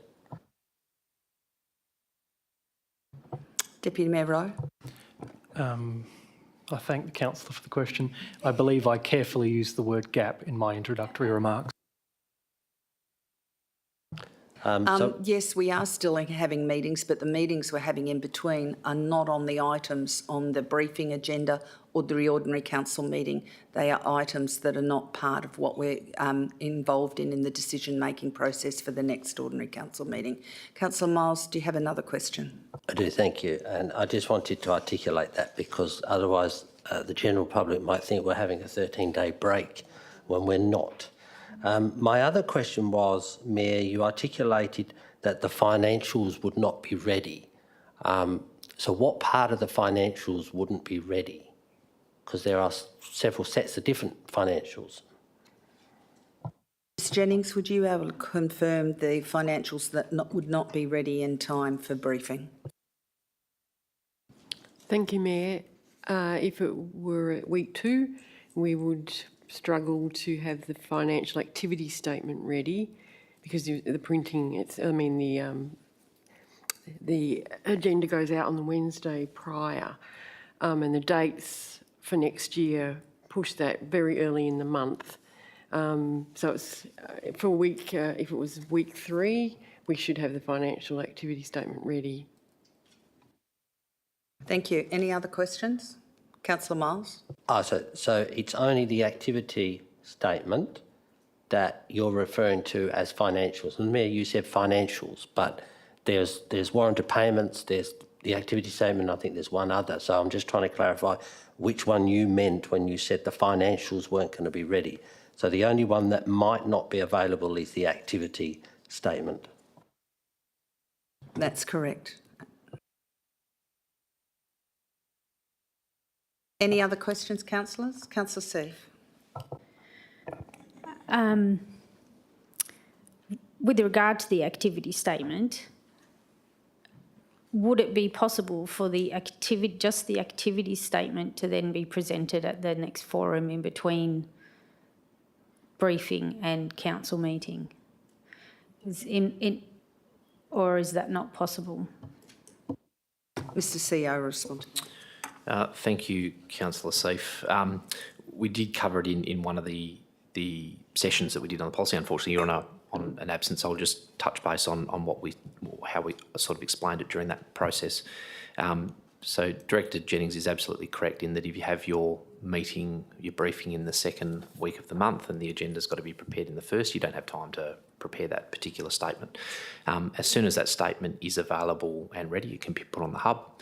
The councillors can be made aware of that document and can certainly ask any questions in between regarding that particular statement. When we talked about the meeting cycle, the pros and the cons, there was no silver bullet. If you had the extra week, you didn't get those documents for the briefing. If you did have that, if you didn't have the extra week, you would have those documents. So it's a balance in trying to understand what the group wants to achieve.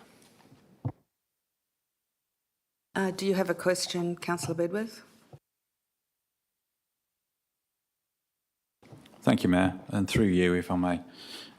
Just reading the policy, am I correct in reading that this is reviewable in 12 months, therefore essentially providing like a trial/pilot period for this if we were to approve it?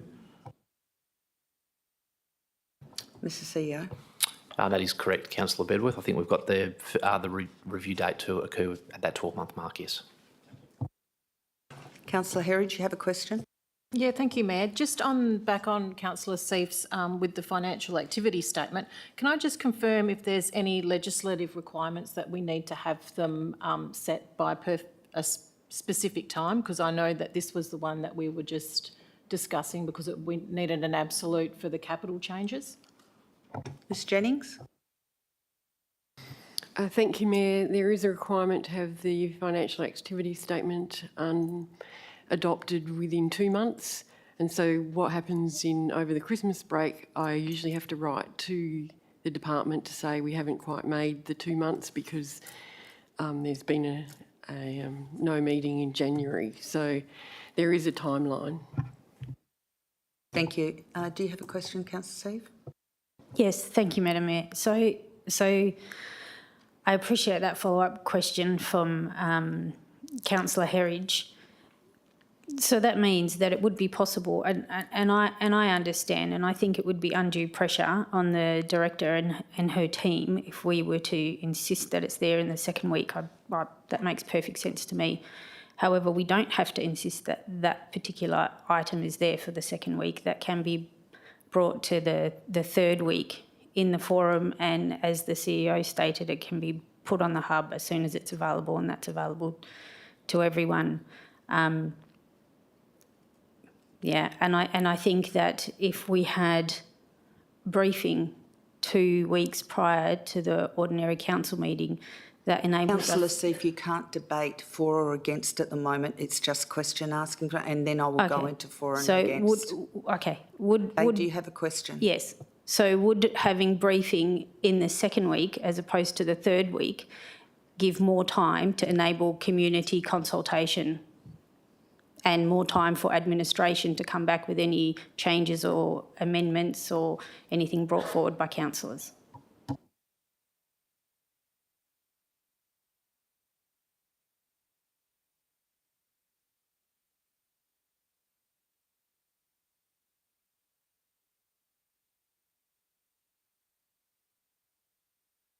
Can you clarify that question, please, Councillor Seif?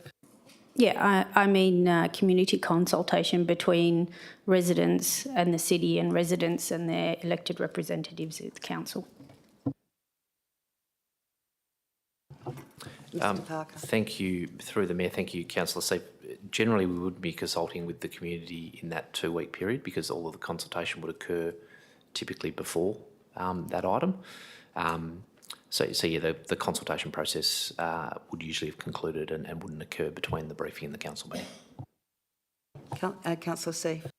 Yeah, just to clarify, I mean time for the community to come to their councillors or time for the community to come to their local government. Mr Parker. Yeah, more time would allow the community more time to access a councillor. Sorry, I thought you meant, yeah, genuine community consultation, not... Thank you, councillors. Do we have any other questions? If we have no other questions, Councillor Smith, you wanted to speak against. Thank you very much, Mayor. I'm going to go straight to the question that the Deputy Mayor brought up, which is why do we need 13 days? And I've got a number of points to help address that.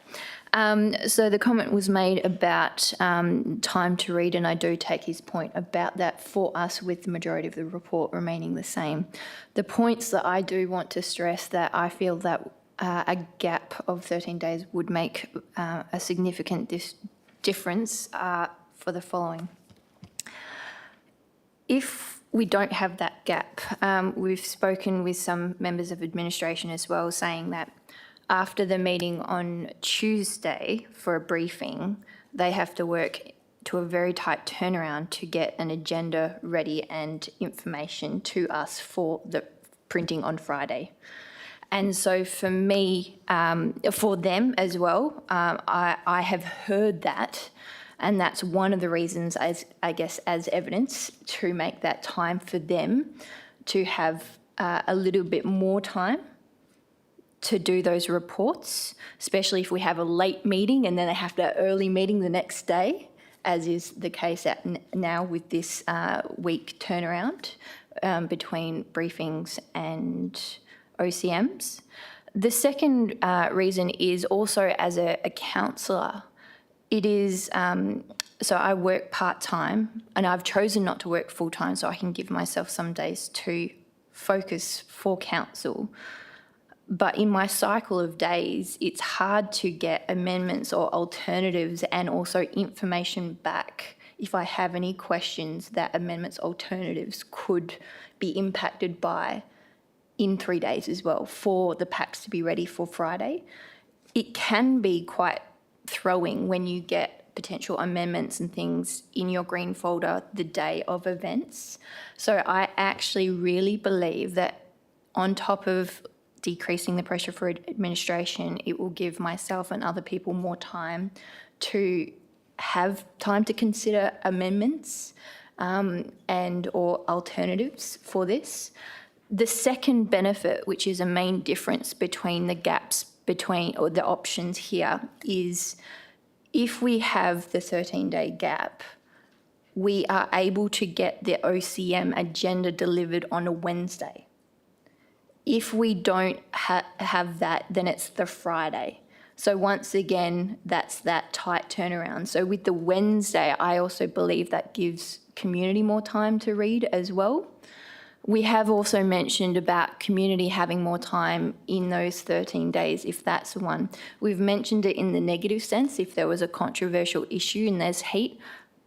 That is a minority of cases that we come to, but also there can be positive chances to that community engagement. Some people may have missed it on a briefing agenda and might only hear it when it's coming to the vote because it might have come into media late in that point. So for me, that could be another benefit as well. So they're the main reasons for me: more time to get information and to consider potential amendments, and lessening pressure on administration, and time. So I think that's good. I think administration have answered that both options are feasible, and they have, I guess, said confidence in the ability that it would hopefully have a positive impact on staff if we were to give that greater gap as well. I think we've had questions last week from Councillor Herridge. We can't guarantee what all the ultimate implications will be, but I don't think with any change you can always guarantee or know everything. And so knowing that we have the 12-month review, I think this is a great time to try it out. Thank you very much. Thank you. Do I have a speaker for the amendment? Councillor Parker. Just briefly, I'm very happy with the 4 significant changes and to trial them for the 12-month period. I do believe, however, that having an OCM following a briefing is efficient and certainly for me a great point of closure. Suggesting a gap means that before I have made sometimes crucial decisions, I am already considering my next month's agenda and the items on that. I don't believe that is in any way beneficial, and I am therefore supporting the amendment. May I also add that administration has said that they cannot say if this is going to be beneficial or not, as it hasn't been trialled yet. Thank you. Thank you. Do I have a speaker against? Councillor Bedworth. Thank you, Mayor. I will keep this brief. It's just to reiterate everything Councillor Smith just said, but also follow with the reiteration on the 12-month period of review. And of late, we've been talking about being a flexible and agile organisation. And I think to move to a 2-week gap or 13-day gap is something that demonstrates that we are open and flexible to trying alternatives to see if we can improve and become more efficient as a decision-making group. So with the review period being set at 12 months, it gives us that flexibility to give it a go. And if it doesn't work, I will be the first to say, maybe we need to go back to the way it was. As Councillor Smith said, administration have indicated that the current system is quite a tight turnaround. And yes, they can't guarantee anything, but they'll never know if we don't try. So that's why I'll be voting against this one. Thank you. Thank you. Do I have a speaker for? Any speaker for the amendment? Okay, I do have another speaker against, which is Councillor Huntley. Councillor Huntley, would you speak against this? Thank you, Madam Mayor. Thank you for giving me the opportunity as well. Obviously, a 13-day gap really, I think, it would certainly be an improvement on what we've got now. I think the turnover is far too fast. I think we are not looking forward, and that's one thing that we really need to do. We are forgetting the fact that we are going to put 600,000 people into Wanneroo. How big do you think our agendas are going to be, and how quickly can we turn those documents around? We are going to have more structure plans. Look at the size of the structure plan just for Precinct 8. It was massive. We've got Alkimos, Eglinton, Two Rocks, Yanchep City being built, East Wanneroo online, all going at the same time. Our agendas are going to become huge.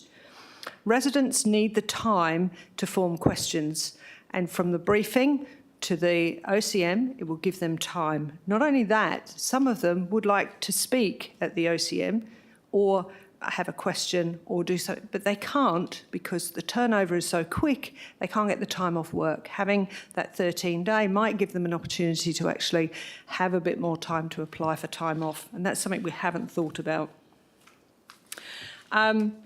Clarity in the public eye is always open to interpretation. If we put some time in, sometimes rather than just jump to a conclusion, it does give them time to read these documents properly. And like I say to you, these documents are not going to be small anymore. We're not going to see little envelopes. We're going to see double envelopes coming through our doors. Amendments need time for discussion. And a lot of the times during the week, if we're all busy and we're at work, we don't have time to discuss them. By the time we get here, this is it. And so points that are made that you could change your mind on get missed. So I think it's really important. If we do not do, or if we do what we always do, we'll never know if it's a benefit. So I think let's give it a go, see where the changes, whether they improve our workload or our ability to act as councillors or not. We can come back and we can make changes to this decision. But if we never do it, then quite frankly, we're going backwards instead of forwards. So I implore you all to actually stick with the original motion and let's give it a go. Thank you. Thank you. Do I have a speaker for this amendment? If there are no speakers for this amendment, Deputy Mayor Rowe, I give you the right of reply. Thanks, Mayor. I won't take up too much longer. I do disagree with the I don't know if it was a suggestion, but even an implication that this amendment is going backwards. I don't think it is. It adopts every single one of the changes that have been put forward and agreed through a consensus position except one. So I think that in itself should never be framed as going backwards. In actual fact, it is wanting to rely on evidence-based policy-making decision, which is one of the important principles of good governance. I'll go back and just make a few extra points in summing up this debate. A lot of the information that councillors are seeking is covered in the changes to the report document. And my understanding, even through this, Mayor, with asking questions, is if the agenda for the briefing is sent out on the Wednesday afternoon, councillors would have the Wednesday evening, the Thursday, the Friday, the Saturday, the Sunday, the Monday and the Tuesday to read the agenda, put questions to the directors. Now, I understand there's sometimes the need to ask the questions on the evening. There's nothing prohibiting that practice, but if you give the directors the advance notice, they're often able to provide you with either some form of response in advance. They may build upon it in their answers to questions at the briefing session on the night, but they can provide some response in advance. So if there are significant concerns that would maybe require an item to be withdrawn because there's a lack of evidence or quite a lot of contention on it, that process can occur. If the key consideration is around timing, you're going to have an additional 2 days to be able to read this briefing agenda now. I think much of much of the debate really is around whether we're willing to embrace a significant or incremental change. In my mind, this is a lot of significant change. There's quite a number of changes that are being proposed. I feel fairly confident with most of it, Mayor, but this point itself is quite concerning to me. And the only other point I'd make is exactly with the one that Councillor Parker suggested, which is that, and this is the reason I wouldn't call it a break, I'd call it a gap, we will need to be able to switch our minds from a briefing agenda to, not saying it's impossible, not saying it's a challenge that can't be overcome, but it is going to be a complicated dynamic. And for those reasons, I close debate and I ask councillors to support the amendment. Thank you, Deputy Mayor Rowe. Councillors, please cast your vote.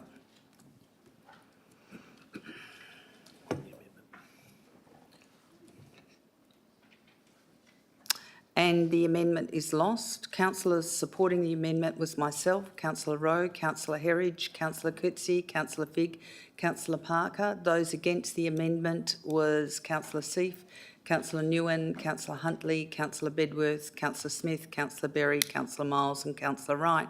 We now go to the substantive as it was. And councillors, do I have, Councillor Smith, would you like to speak to the substantive?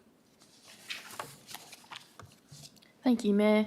Only to thank administration. I feel like we're getting a bit of momentum. We've been calling for some of these changes for a long time now, so it's awesome to know in the new year these changes will be starting, and I look forward, and I know that, and I reiterate Deputy Mayor's comments in the fact that most of what was proposed there was the same. There was only one difference, and so I am looking forward to these changes, and I do believe they will make my role, and hopefully for other councillors as well, more time to be able to put better thought into potential motions and things like that, and time to read in terms of life balance. That would be amazing and appreciated as well. So I look forward to these. Thank you.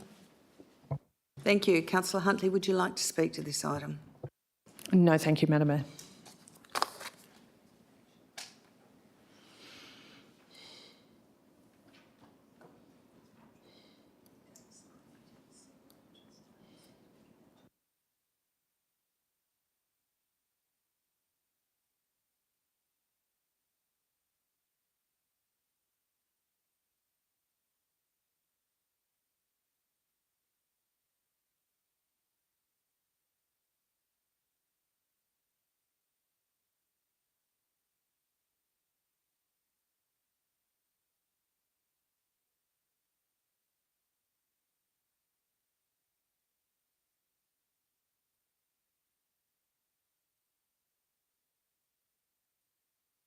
So, councillors, do I have any speakers against this recommendation?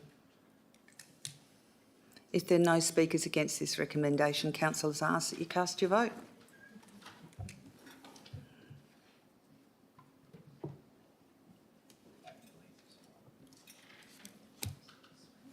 And councillors, the recommendation is passed. 9 councillors have supported it, which is Councillor Wright, Councillor Miles, Councillor Smith, Councillor Coetzee, Councillor Figg, Councillor Bedworth, Councillor Huntley, Councillor Nguyen and Councillor Seif.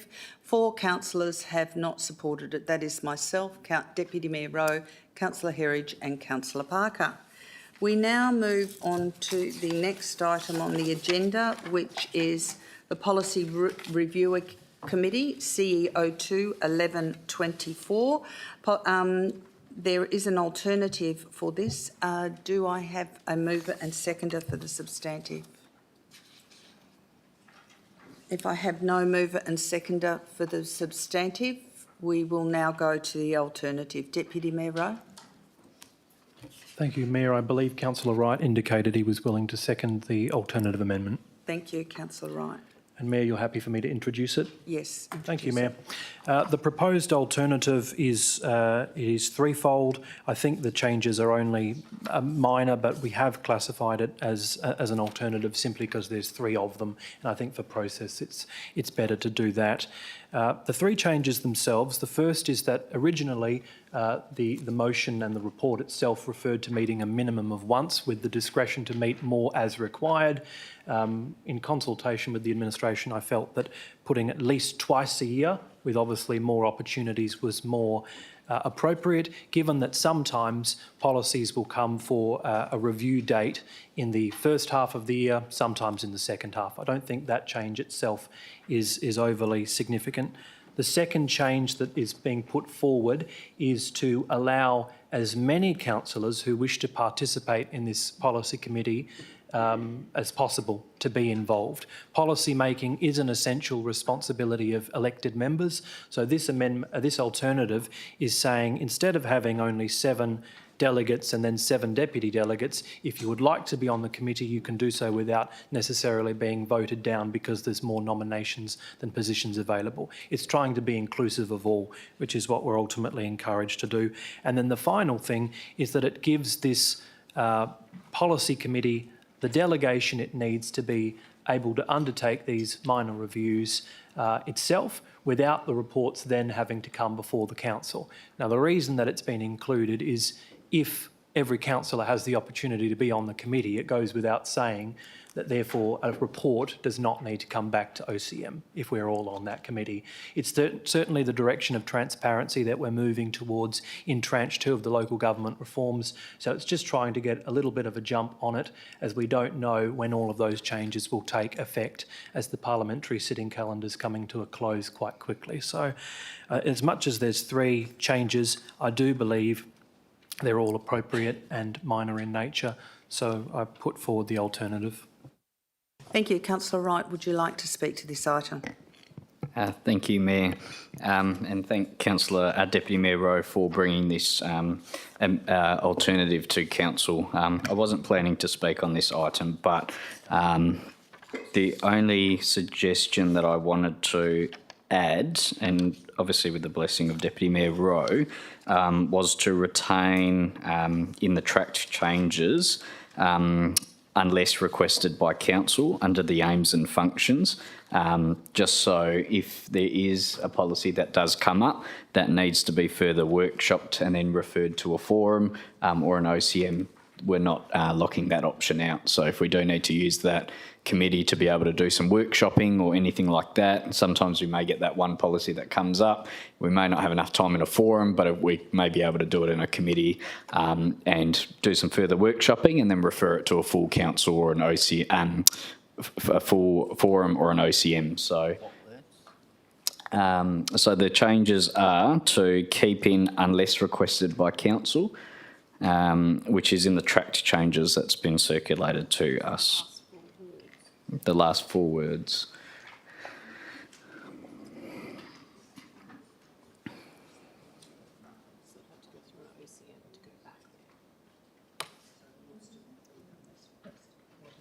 What do you mean?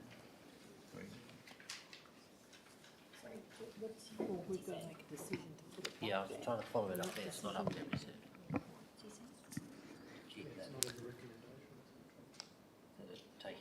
So in the first dot point, I believe, you've got with the following exceptions, and then the last one, any new council policies or local planning policy,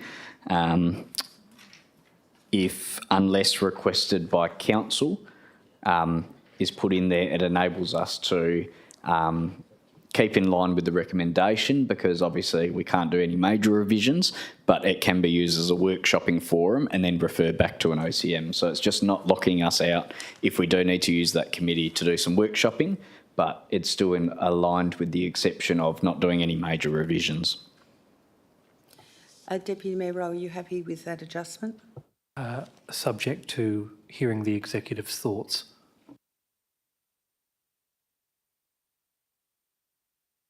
Mr CEO.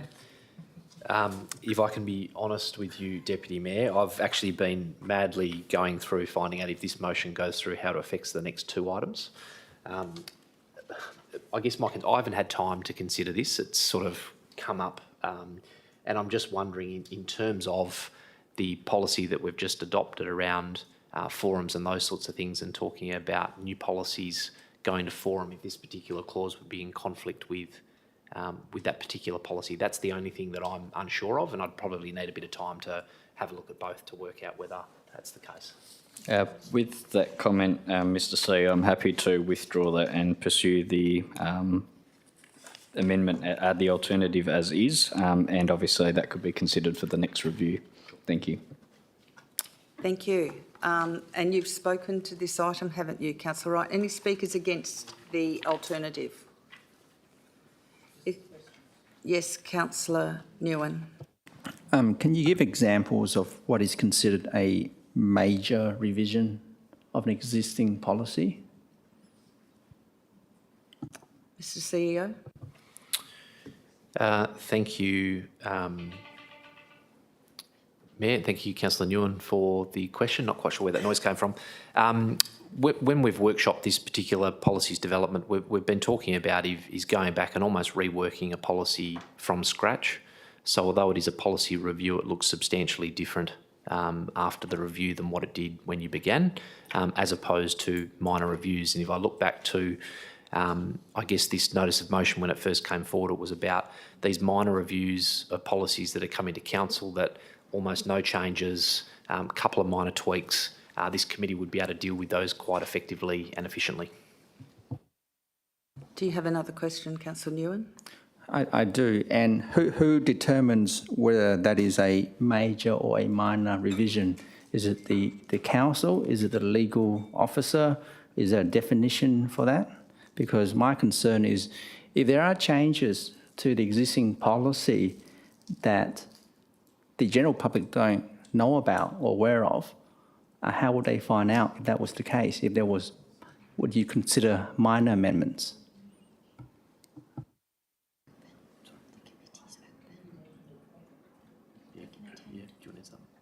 Ms. Coles. Thank you for the question, Councillor Nguyen.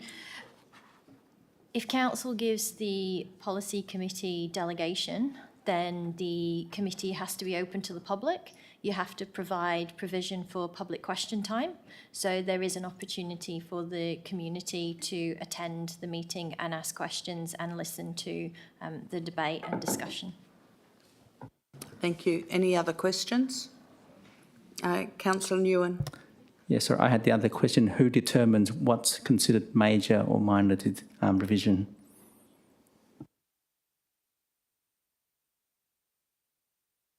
Mr. CEO.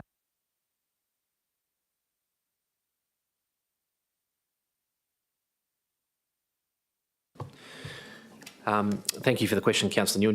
Just talking then to Ms. Coles, I think in terms of putting the agenda together for the committee, ultimately it would be the CEO's decision as to whether it was a major or a minor, and if the CEO felt it was too significant to tick that box. But in terms of a formal definition, I'm really sorry, the policy doesn't cover anything, so a bit of discretion will need to be applied. Thank you. Any other questions on this alternative? Any speakers against this alternative? Councillor Nguyen. Yes, I do share my concerns just in response to the answers that's been given. It's not clear, it's not defined what's considered major revision of existing policies, and while it may be open to the general public to make comments, it's not sufficient to, I guess, address the concerns I have, especially at the moment where it's left to our CEO to make that decision at his discretion without any, at the moment, guidance. So for that reason, I don't support this alternative motion. Thank you. Do I have any speakers for this amendment alternative? Councillor Smith. I have a question. Following on from Councillor Nguyen's comments, I share those concerns a little bit.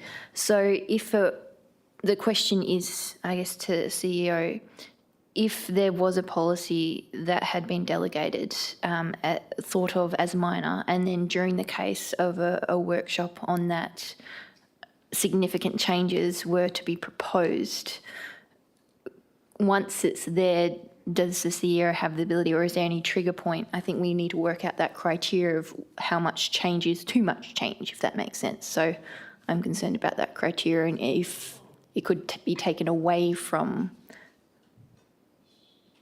the group if a certain amount of change is proposed.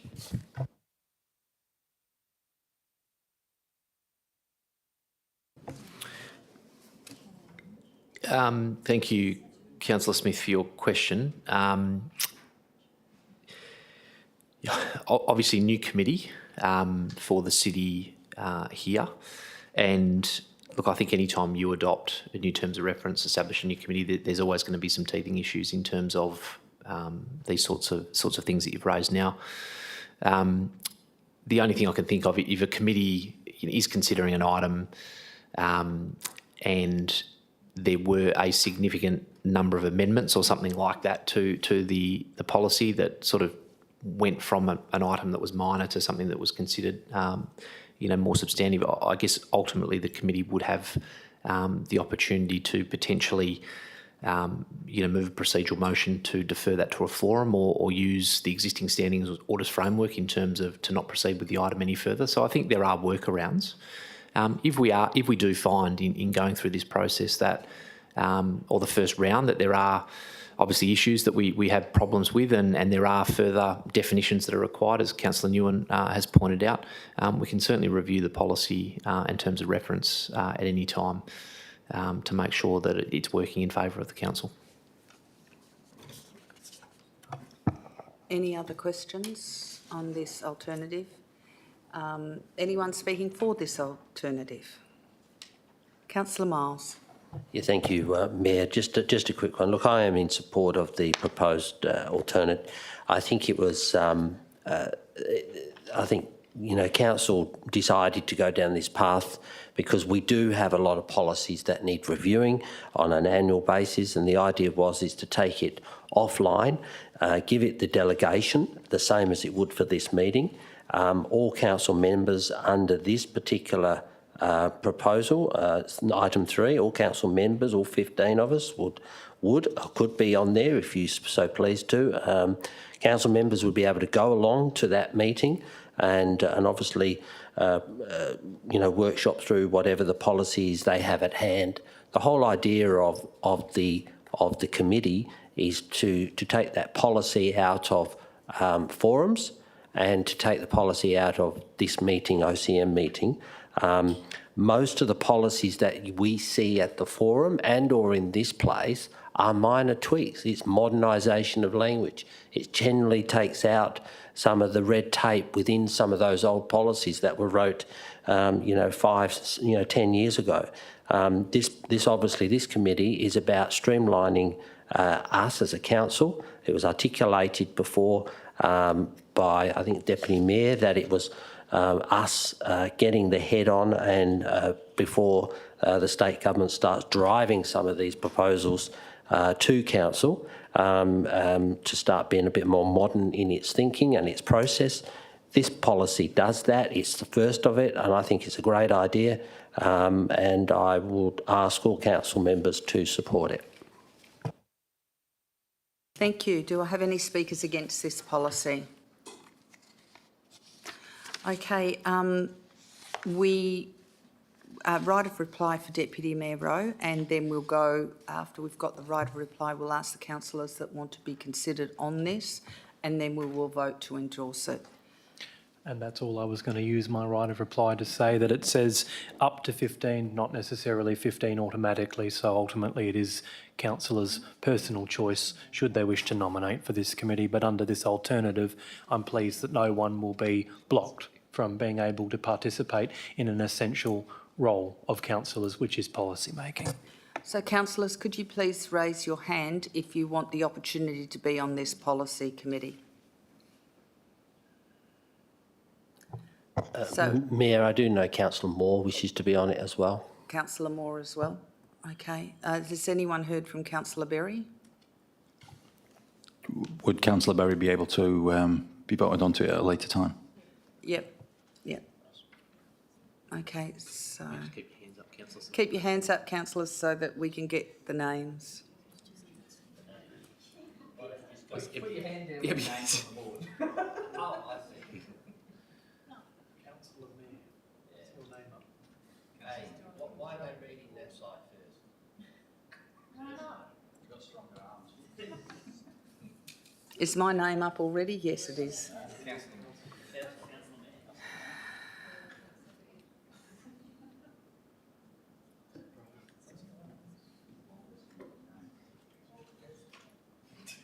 Oh, warning. Too many councillors. And if Councillor Berry wants to be part of this committee, we can vote her on later on. What? I could speak to the councillor very often. She definitely would be on. She can always resign. Okay, so we'll add Councillor Berry on and then she can resign if she...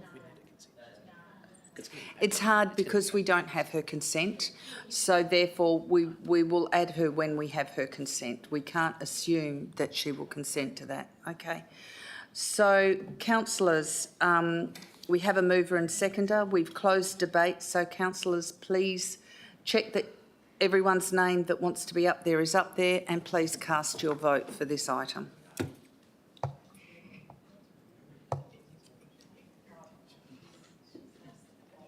And that is passed by all the councillors. The only councillor that voted against it was Councillor Nguyen. Thank you.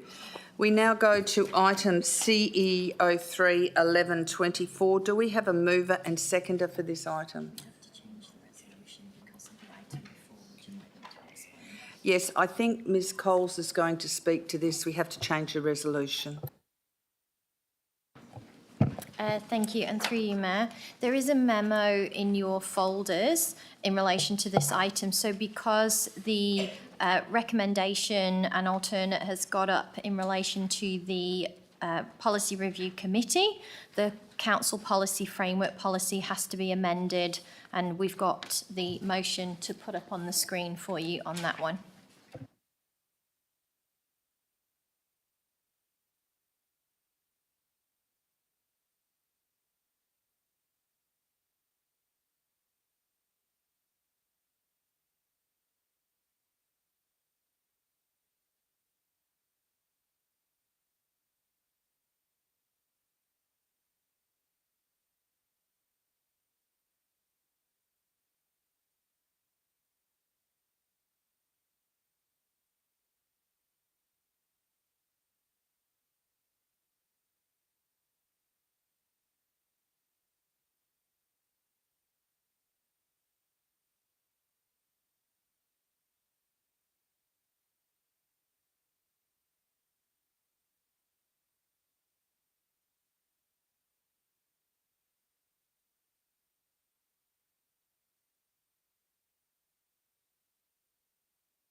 So, councillors, if we pass this recommendation as it is, it's ultra vires to the previous alternative we supported. So therefore, would you like me to stop the ordinary council meeting for 10 or 15 minutes to get more information from our legal advice team, and then we can decide where we go when I restart the meeting? Can I have a motion from Deputy Mayor, seconded by Councillor Wright, that we... And Mayor, that would be to adjourn the meeting for a period of 15 minutes to allow the administration time. Yep. So, councillors, could you... we have a mover and seconder. Moved Deputy Mayor Rose, seconded Councillor Wright. Could I please have a vote for the adjournment? Thank you.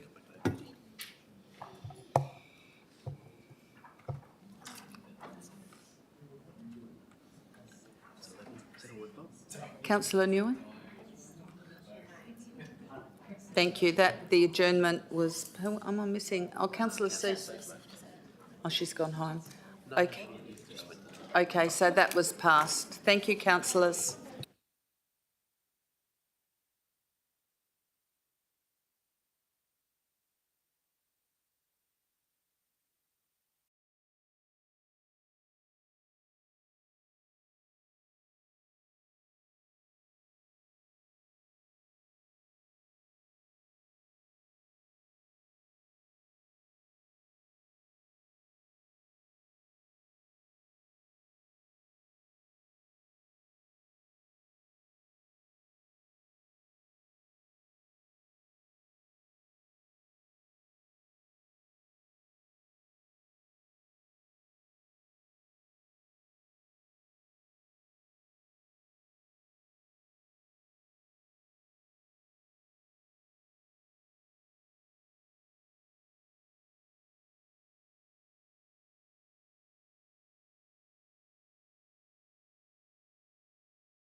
No, I'm not. I'm just trying to give the girls an idea.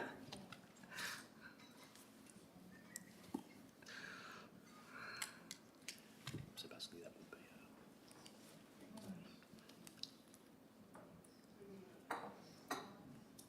so what we'd be asking, Linda, is we'd be asking council to remove the amended as presented on the screen.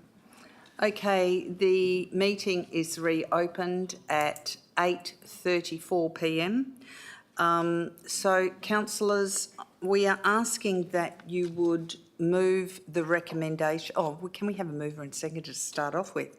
Yes, Councillor Wright, you'd like to move the item? And who would like to second it? I'll go to Councillor Figg. Councillor Wright, would you like to speak to this one? Thank you, Mayor. Only to add that this policy will, I guess, set in stone and provide some clear guidance to council around the types of policies that we have, the engagement with councillors and stakeholders, and adds in those CEO directives as well, just to clearly differentiate between what is council-owned documents and what is CEO or administrative documents. I think it is a back to basics policy, but I think it does just break down where those disagreements do occur. We can refer back to a policy that can provide us with clear guidance on what council has adopted. Thank you, Mayor. Thank you. Councillor Figg, do you want to speak to this? No, Mayor, other than to reinforce Councillor Wright's comments. Thank you. Any speakers against? If there are no speakers against this recommendation as changed by administration, please cast your votes.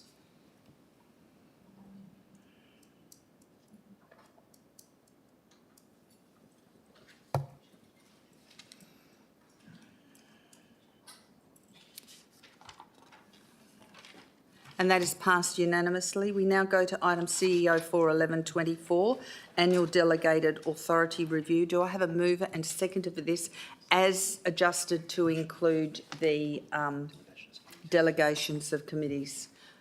Councillor Miles, do I have a seconder? Councillor Wright, Councillor Miles, would you like to speak to this as changed? No, thank you, Mayor. I think the report pretty much articulates what's required in this particular delegation of authority. Thank you. Councillor Wright, would you like to speak to this item? Are there any speakers against this item as updated by administration? Okay, councillors, please cast your vote.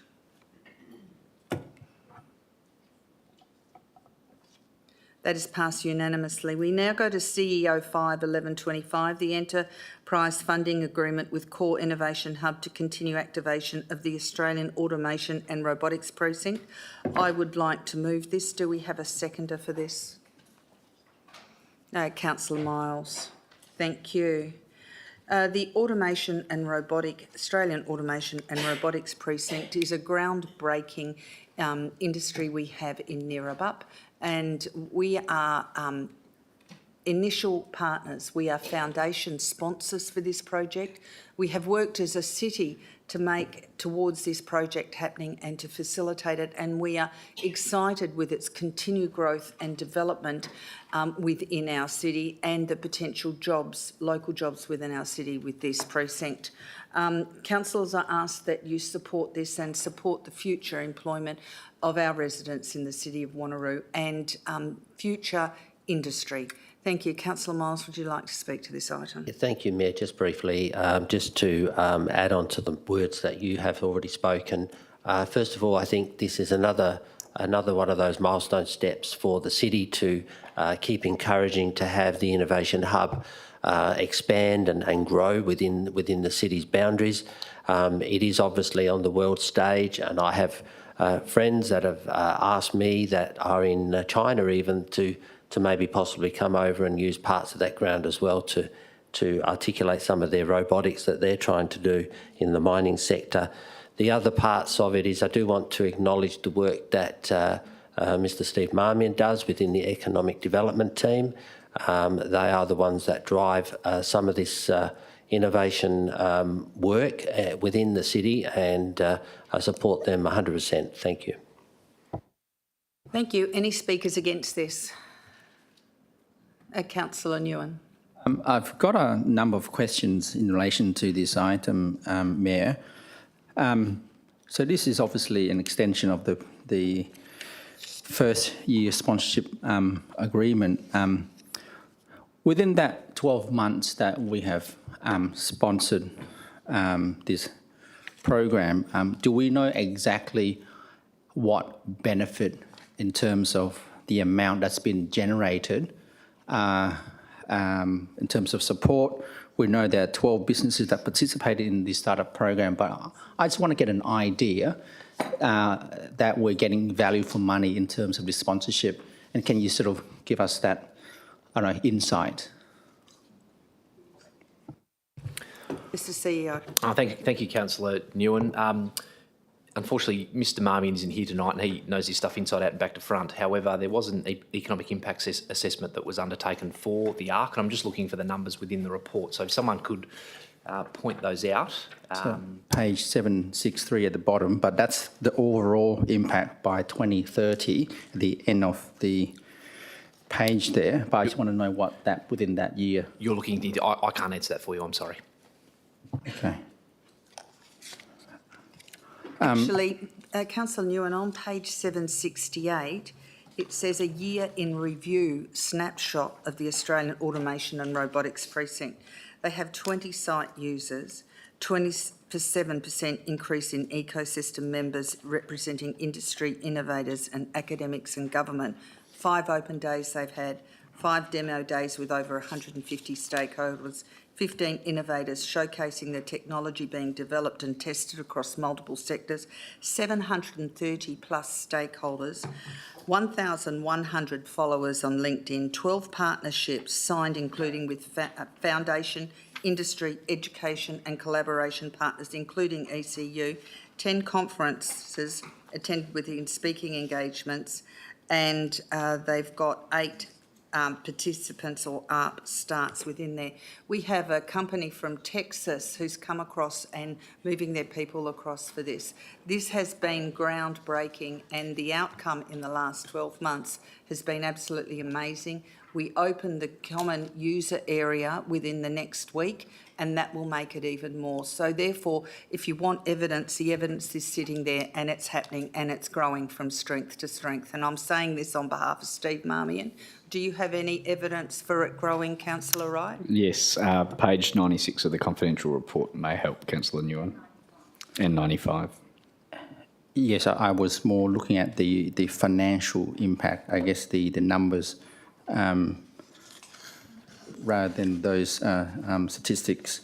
Yeah, that has the numbers for 2024, Councillor Nguyen. Okay. If that helps.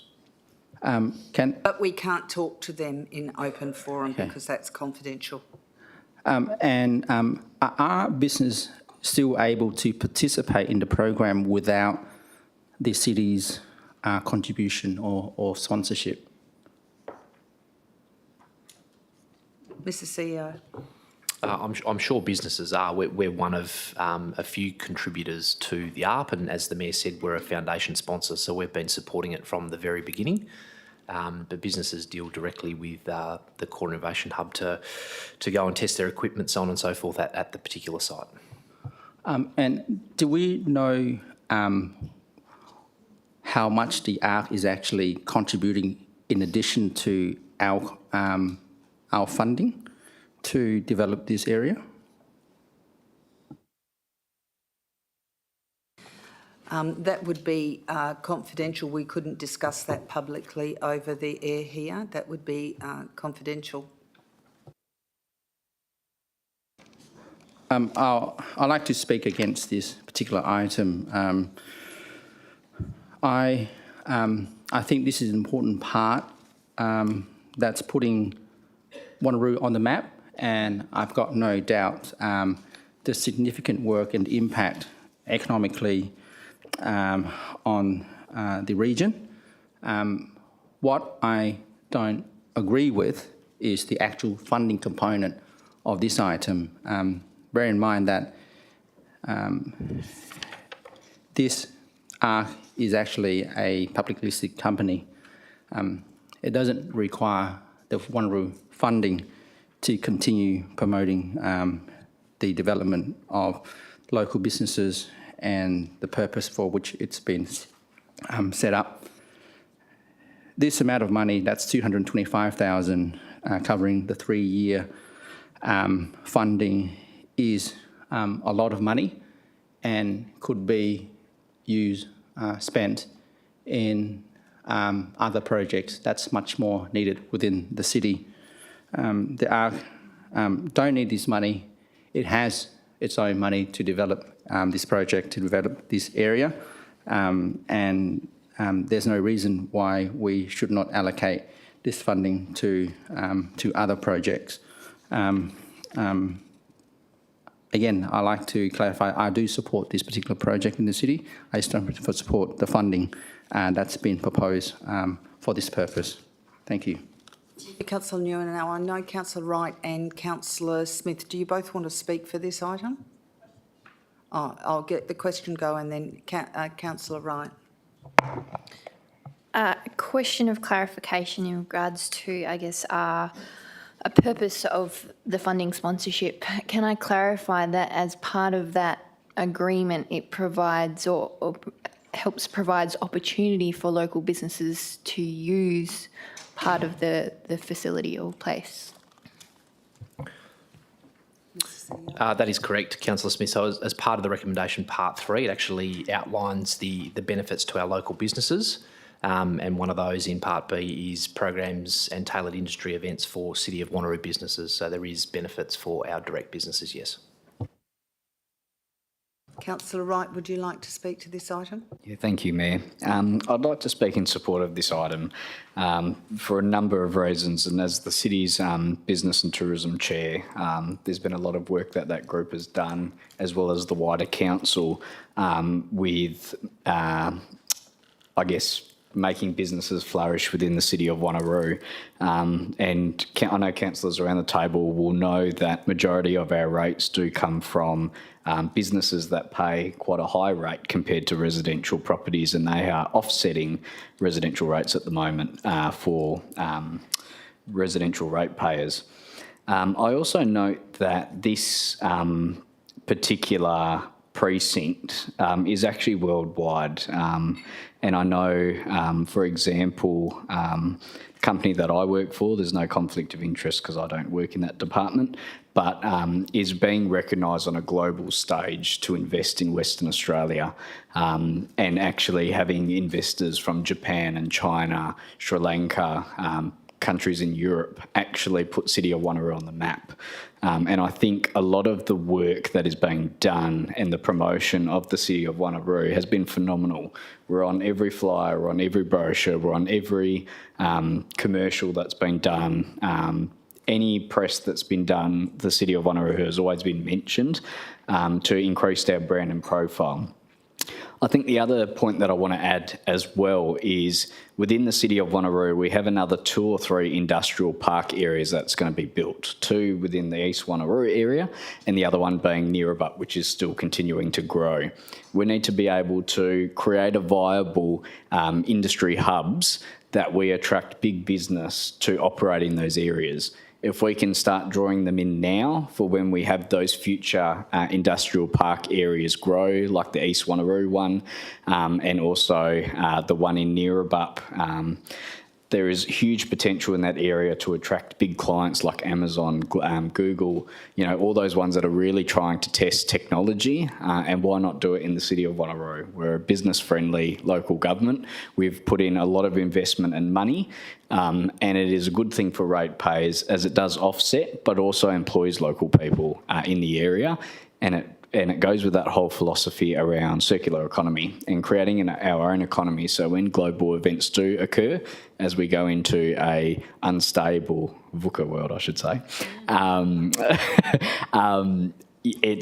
it's imperative that we create a sustainable community that we can operate within a shell when we need to, and move forward, and business is a huge part of that. So I commend the council to support this. The financial amount is quite small for a project of this size, considering that there are other projects out there that in the trillions, and even federal government-wise as well. So it's definitely a worthwhile project, and I can say even in industry-wise, our name has been carried around as being very proactive in business space and providing land use for the purpose of business and innovative technologies. Thank you, Mayor. Thank you, Councillor Wright. Did you want to speak against this item? Or you got a question, and then we'll go to Councillor Parker. Thank you, Mayor. Not all over corporation law and things like that, but being a publicly listed company, could it be foreseeable that with its growing profile and popularity, I guess, without a partnership and securing some opportunities for our local businesses, that it could potentially become cost prohibitive if we didn't have such an agreement? So it's actually providing opportunities to support that without they might not be able to pay for. Mr. CEO. Thank you, Mayor. Councillor Smith, for the question. Look, I think it's a fair observation, absolutely, and I see this partnership as an extension, a bit like our relationship with the Wanneroo Business Association, with the support we provide them and then the benefit we get through, working with our local businesses. So, potentially if the city wasn't making a contribution, then the benefits that come in terms of working with City of Wanneroo businesses, for those businesses that aren't able to meet the cost of using the facility, then perhaps it would be prohibitive. Any speakers against? Councillor Parker, I'll give you the opportunity to speak for it because you had your hand up before to speak. Also, if I could just preempt that with a question. On page 95, I note of the confidential, but it is actually just the executive summary. Would it be possible for me just to highlight those 4 points that are made on that? I know it's not part of the actual thing, it's just actually in the executive summary. Am I able to do that in speaking for it?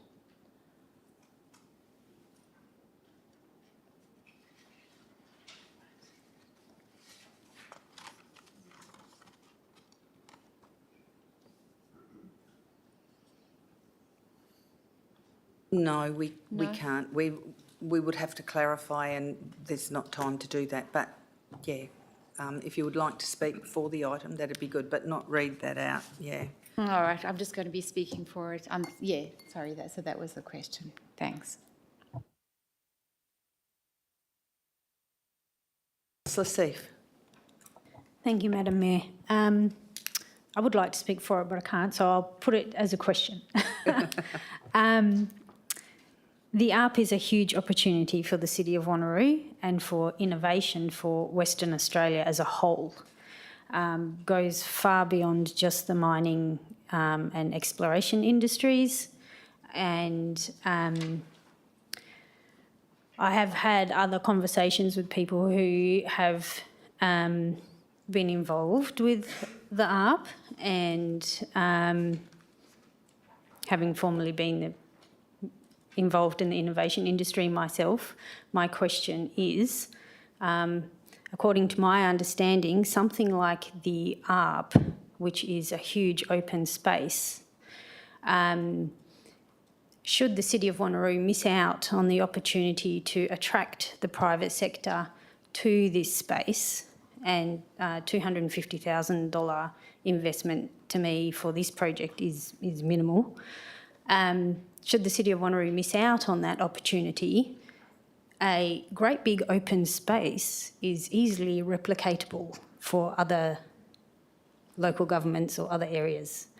So my question is, should we miss out, would it be possible that a similar space could open up somewhere else? I'll put it that way. Mr. CEO. Thank you, Mayor. I wouldn't be able. I'd have to take that question on notice. I'm not familiar with the structures that sit behind the Innovation Hub. Yes, it may look like a big blank canvas, but in terms of what sits behind that and the intellectual property that sits behind that, I couldn't answer that question. So, in terms of the barriers, I'm really sorry, but I can't answer that. Thank you. Any other speakers against? If If there are no other speakers against, I'm going to close the debate and speak to this. You know, this ARP has worldwide international interest. And item 3, I'd like to remind you of item 3, that notes that details of the activities and deliverable by the Core Innovation Hub will be outlined in the 3-year enterprise funding agreement and include, but are not limited to, business engagement and support for local businesses. Local businesses are City of Wanneroo businesses. Art programs and tailored industry events for the City of Wanneroo businesses, not other businesses, City of Wanneroo businesses. Access to co-working space in the common user facility for business meetings for the City of Wanneroo. Publicity of the ARP and the City's brands to promote Nearabub and Wanneroo as a business destination, not any other city, the City of Wanneroo. City of Wanneroo will continue to have exclusive foundation partner rights in the local government sector, and the City's logo will be displayed on all relevant material, including the ARP Common User Facility. These benefits for an international, worldwide facility for the City of Wanneroo is immeasurable. We could not pay for that kind of international advertising in that right. Plus, we are getting uses directly for our businesses and advantages for our businesses here, a step up for them. So therefore, councillors, I ask that you support this recommendation this evening that we continue our sponsorship with the ARP. Thank you, councillors. Please cast your vote.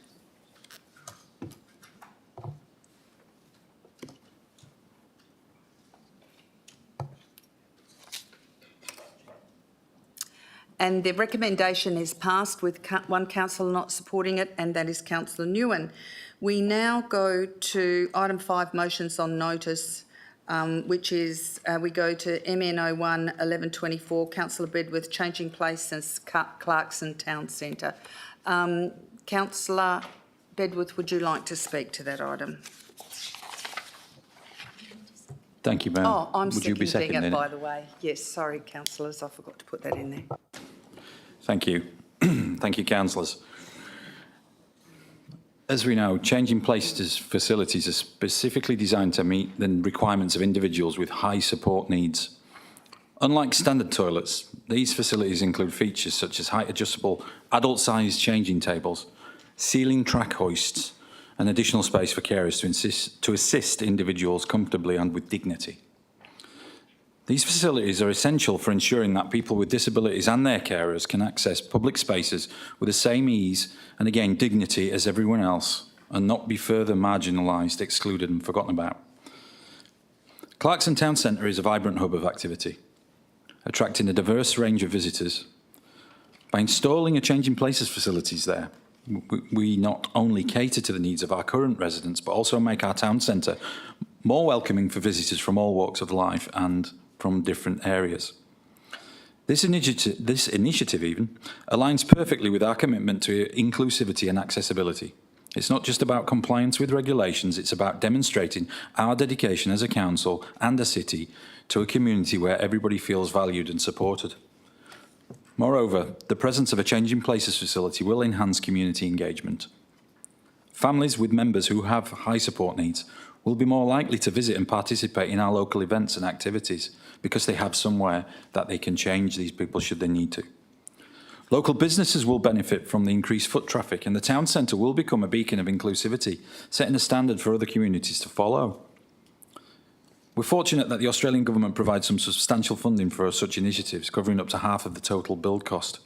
This financial support makes it feasible for us to complete such a facility without significant strains on the budget. I urge you all to support this proposal for a changing places facility in Clarkson. It would be the first one north of the Wanneroo Town Centre.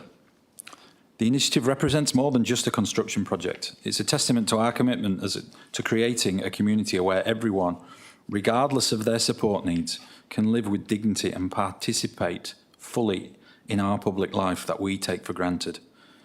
It's a very basic human right that we should be catering for. Let's take this important step as a council and set a shining example of what a truly inclusive community can look like, and please support this motion. Thank you. Thank you, Councillor Bedworth.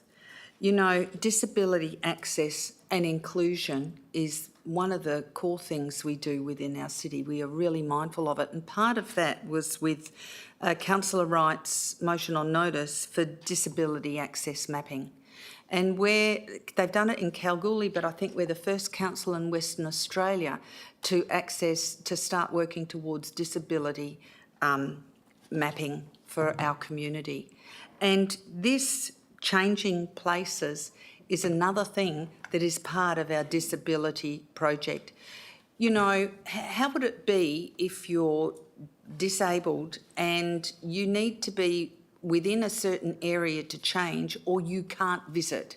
So that if we have it at Clarkson Town Centre there, if they want to go and have a coffee at a local coffee shop, if they want to go shopping and something happens because of their disability, there is somewhere to go that they can be looked after, and then they continue their shopping. They can live their lifestyle that we take for normal.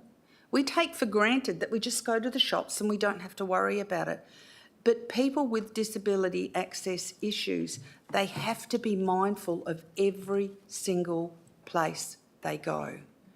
This is part of looking after our whole community, and we need to be mindful of this.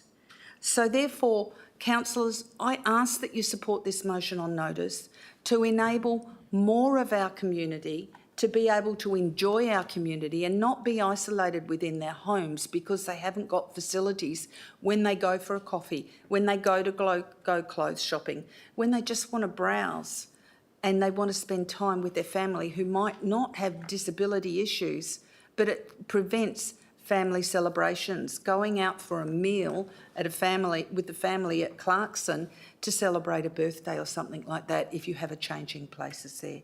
This is about living life to the best. And so, councillors, I ask that you support this motion on notice. Thank you. Do we have any speakers against?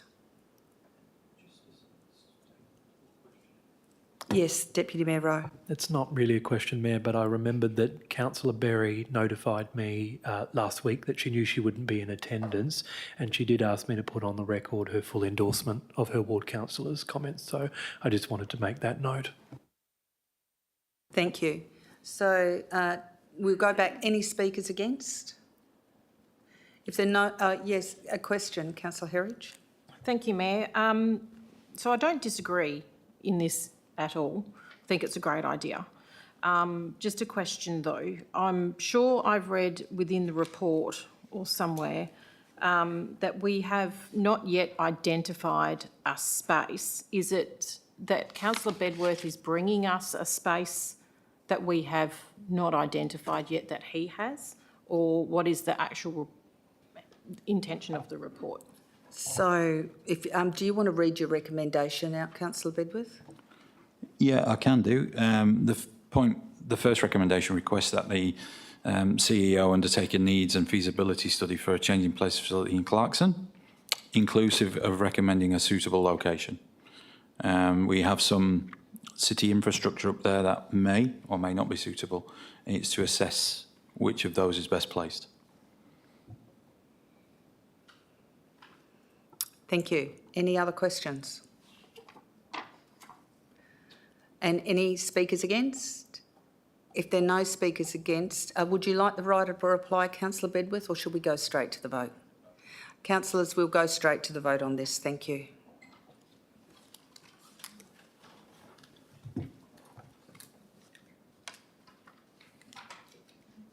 And that is passed unanimously. Congratulations, Councillor Bedworth.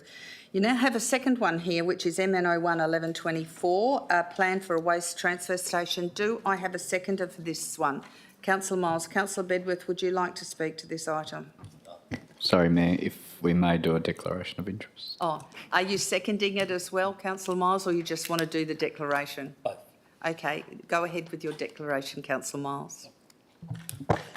Thank you, Mayor. With regard to item MN03 1124, I disclose that I am a delegate to the Mindarie Regional Council, And for this reason, as a consequence, there may be a perception that my impartiality on the matter may be affected. I declare that I will consider this matter on its merits and vote accordingly. Thank you, Councillor Miles. Councillor Wright, would you like to read your declaration? Thank you, Mayor.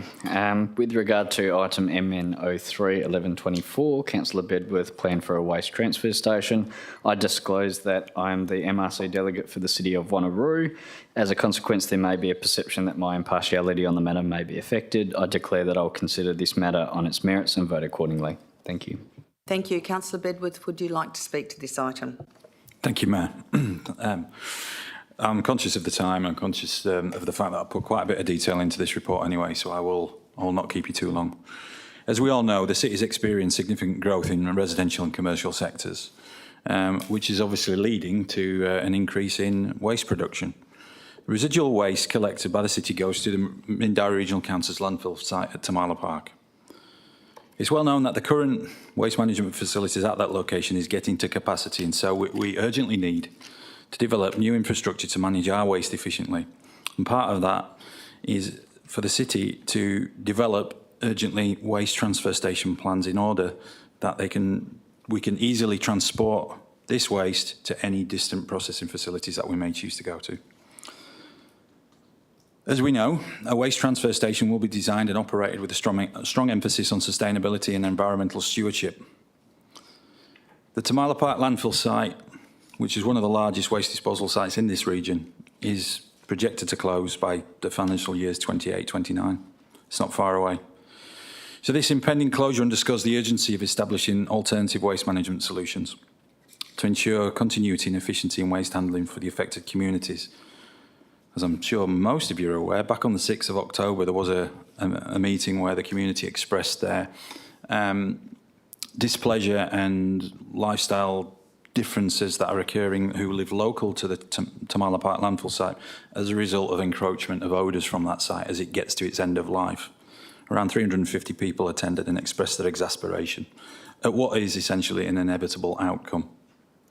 That being said, what my recommendations request is for the city to turn its attention urgently to this waste transfer station, but also to write to the CEO of Mindarie Regional Council and express our requirement and desire for them to implement further odour management and waste management measures. I know that they're working hard to address that, but in concert with the first recommendation, it would be an alternate for them to consider other ways of reaching the desired profile level whilst at the same time reducing or eliminating the encroaching odours for the local residents.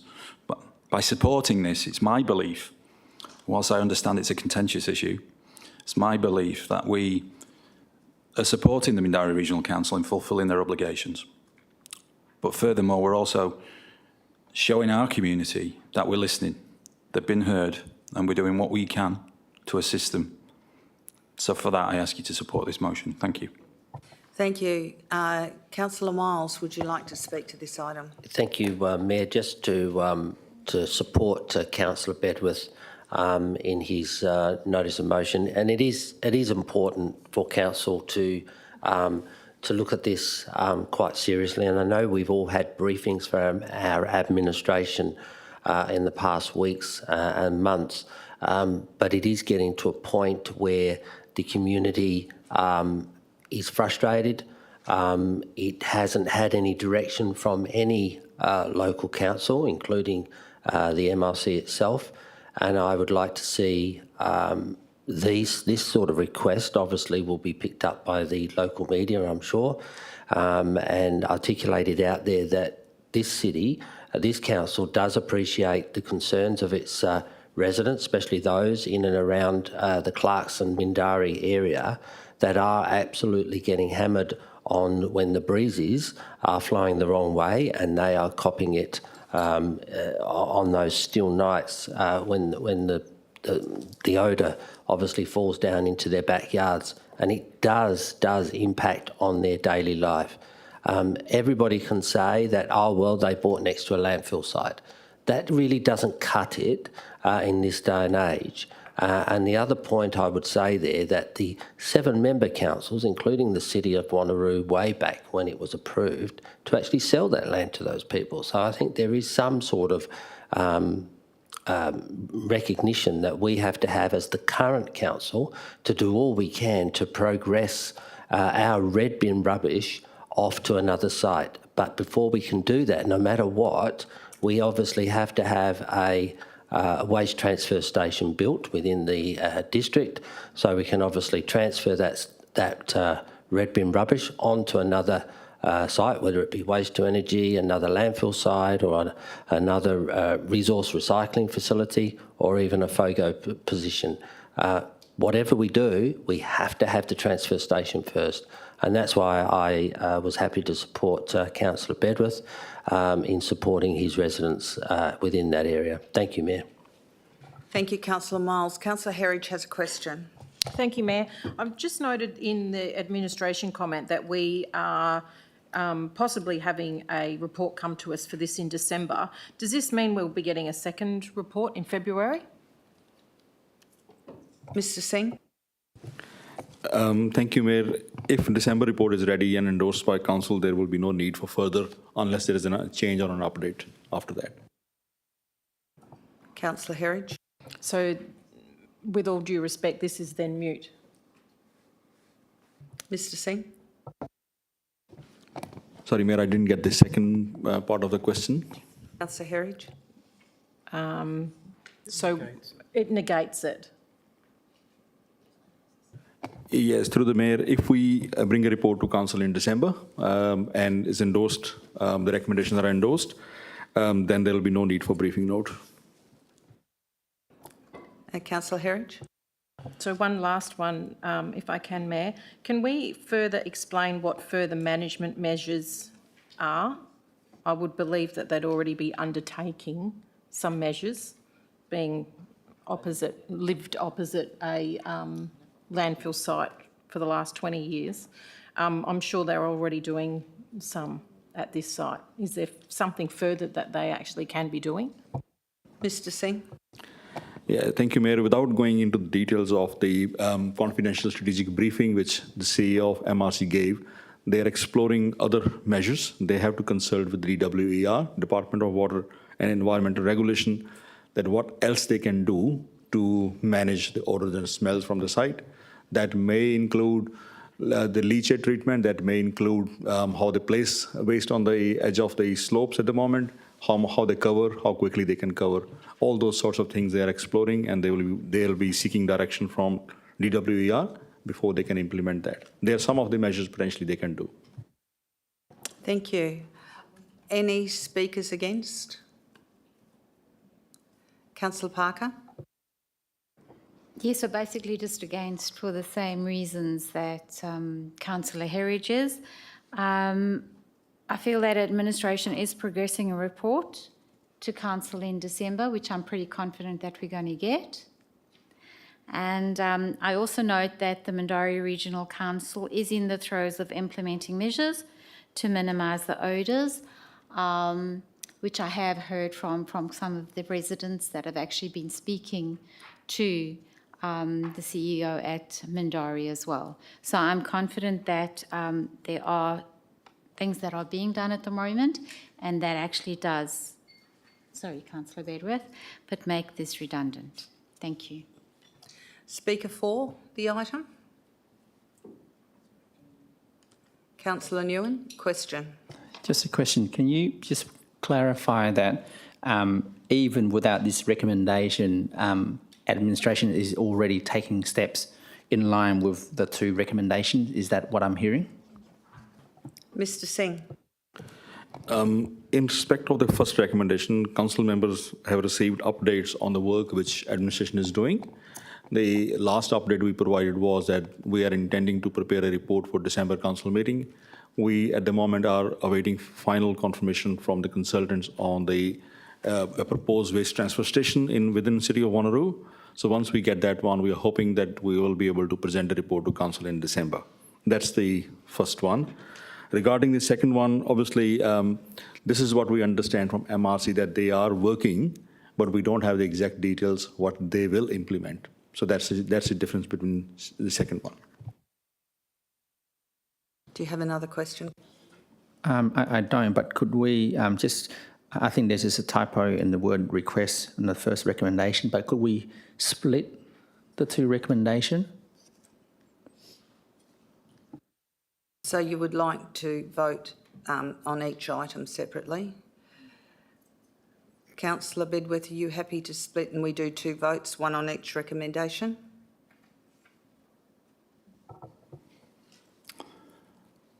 Yeah, I'd wear that. Okay, so we're going to, we will go to item 1. We've had 2 speakers which are virtually against item 1. Do I have a speaker for item 1? Recommendation 1? Councillor Miles has a question. Yeah, thank you. Just a question to administration. Is administration guaranteeing the report for the December meeting? Mr. Singh? Yeah, thank you, Mayor. As I said earlier, we're preparing a report. We are waiting for the final confirmation from the consultants on the information. As soon as we get that one, obviously we need to meet some timelines. The report has to be ready for agenda by next Friday. So that's our intention. But if we don't get the information in time from consultant, then it may be delayed, but then it has to wait for the next year. Councillor Wright, are you speaking for or against? I've got a question. Oh, okay, Councillor Wright. Based on Director Singh's comments, how would that work with supporting number 1 if the directive is to wait for the consultants? We can't force the consultants to give us a report by Friday next week. So are we putting administration into a position that they can't bring us a report?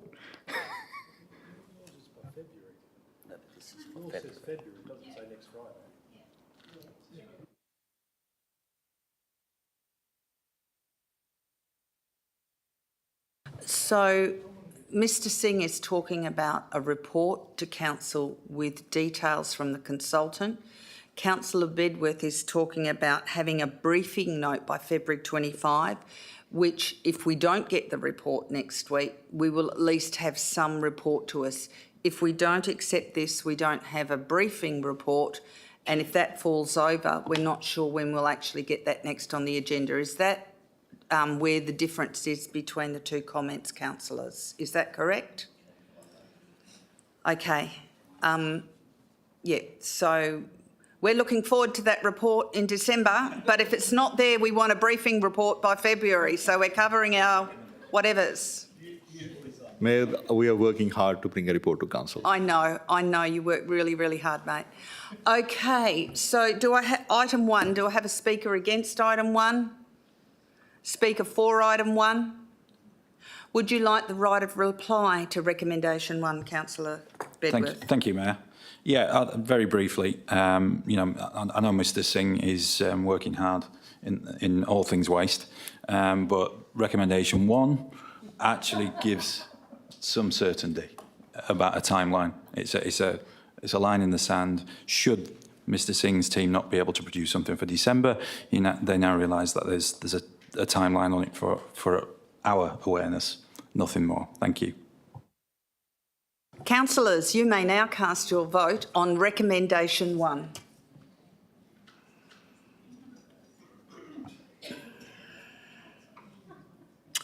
And recommendation 1 has been passed. 2 councillors voted against it, which was Councillor Herridge and Councillor Nguyen. Now, recommendation 2, do we have any speakers against recommendation 2? Yeah. Have you got another question, Councillor Wright? No, speak against recommendation 2. You want to speak against recommendation? Okay, Councillor Wright. Thank you, Mayor. I thought I'd spice the meeting up a bit. In regards to not supporting recommendation 2, and as the city's one of the city's MRC delegates, I know the amount of work that the MRC Council is doing in regards to ODA implementation, and there are a number of initiatives that were supported by the MRC Council on that recommendation. No, I'm speaking at the City of Wanneroo Councillor, informing councillors of work that's been done at the MRC. Thank you, Councillor Miles. in regards to the work that's been done in the critical infrastructure plan by the MRC, which is a public document, there are a number of recommendations that the MRC endorsed in regards to leachate treatment and a number of other initiatives around that.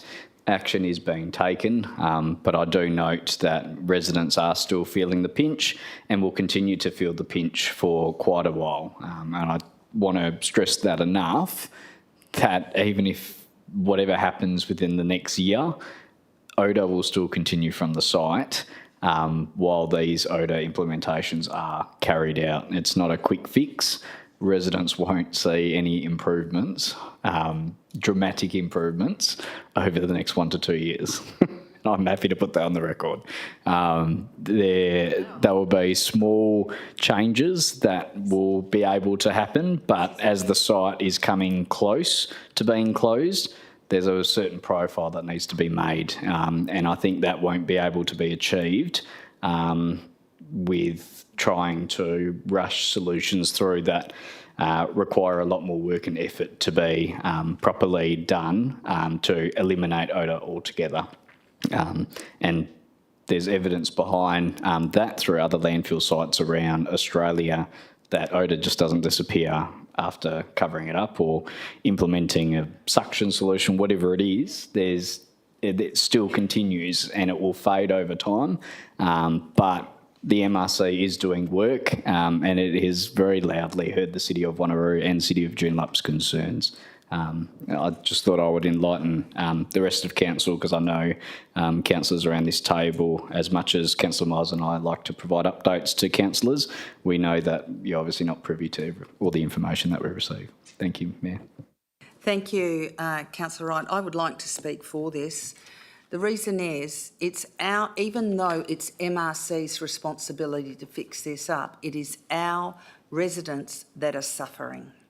And so therefore we're asking administration to write to the Chief Executive Officer to tell us what they're doing to make things better for our citizens who live in our City of Wanneroo. Not everything is revealed to us through the MRC because it's all confidential there. But this is affecting our residents directly, and it is in our district and our land. It is part of our city, and we as councillors should know what's happening there and be informed, and it should be transparent that we are informed of what's happening and what they are trying to do and what is happening to look after our residents.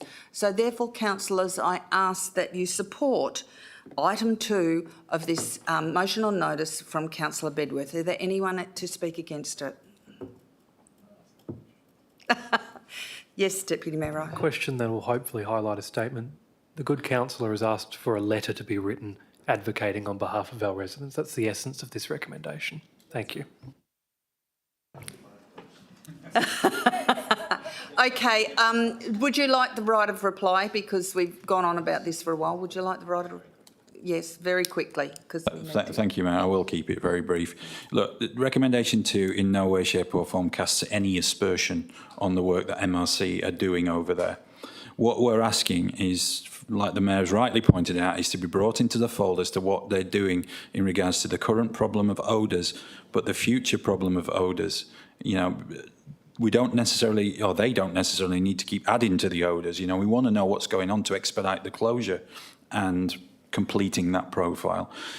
But as the Deputy Mayor quite rightly, succinctly boiled this down to its very basics, is that we, as a council and a city, are just going to request on behalf of our residents what innovative solutions they're going to bring to the table. Nothing more, and I ask you to support it. Thank you. So, councillors, please cast your vote on recommendation 2 on Councillor Bedworth's motion on notice. Thank you.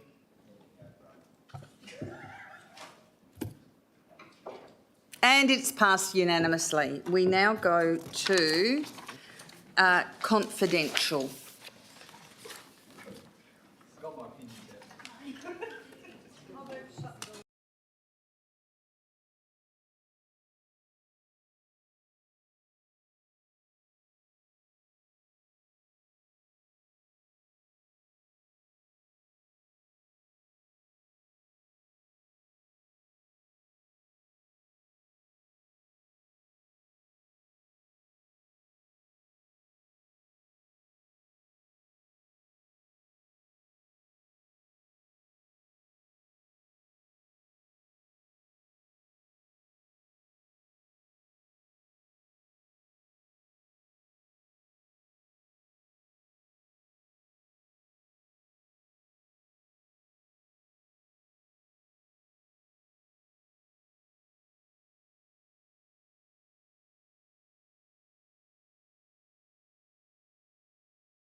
I think so. You'll tell me if I'm not.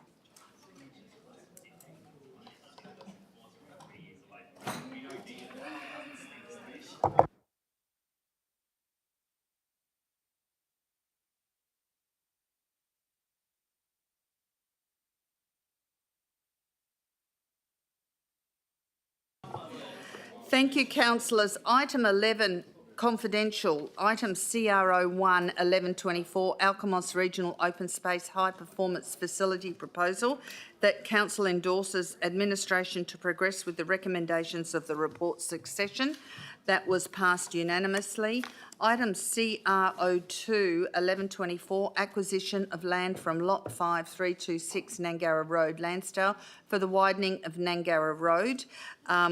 That was passed unanimously, and the recommendation is that Council 1 approves the acquisition of portion of Lot 5, 326 Nangara Road, Lansdale, identified in the administration report from Andrew Gerard Dunn and Michaelia Kim Dunn as trustees for the Dunn Family Trust, and McCaw Investments Proprietary Limited, ACN 612-560-522, at the updated agreed amount, including ancillary costs for dedication as road reserve.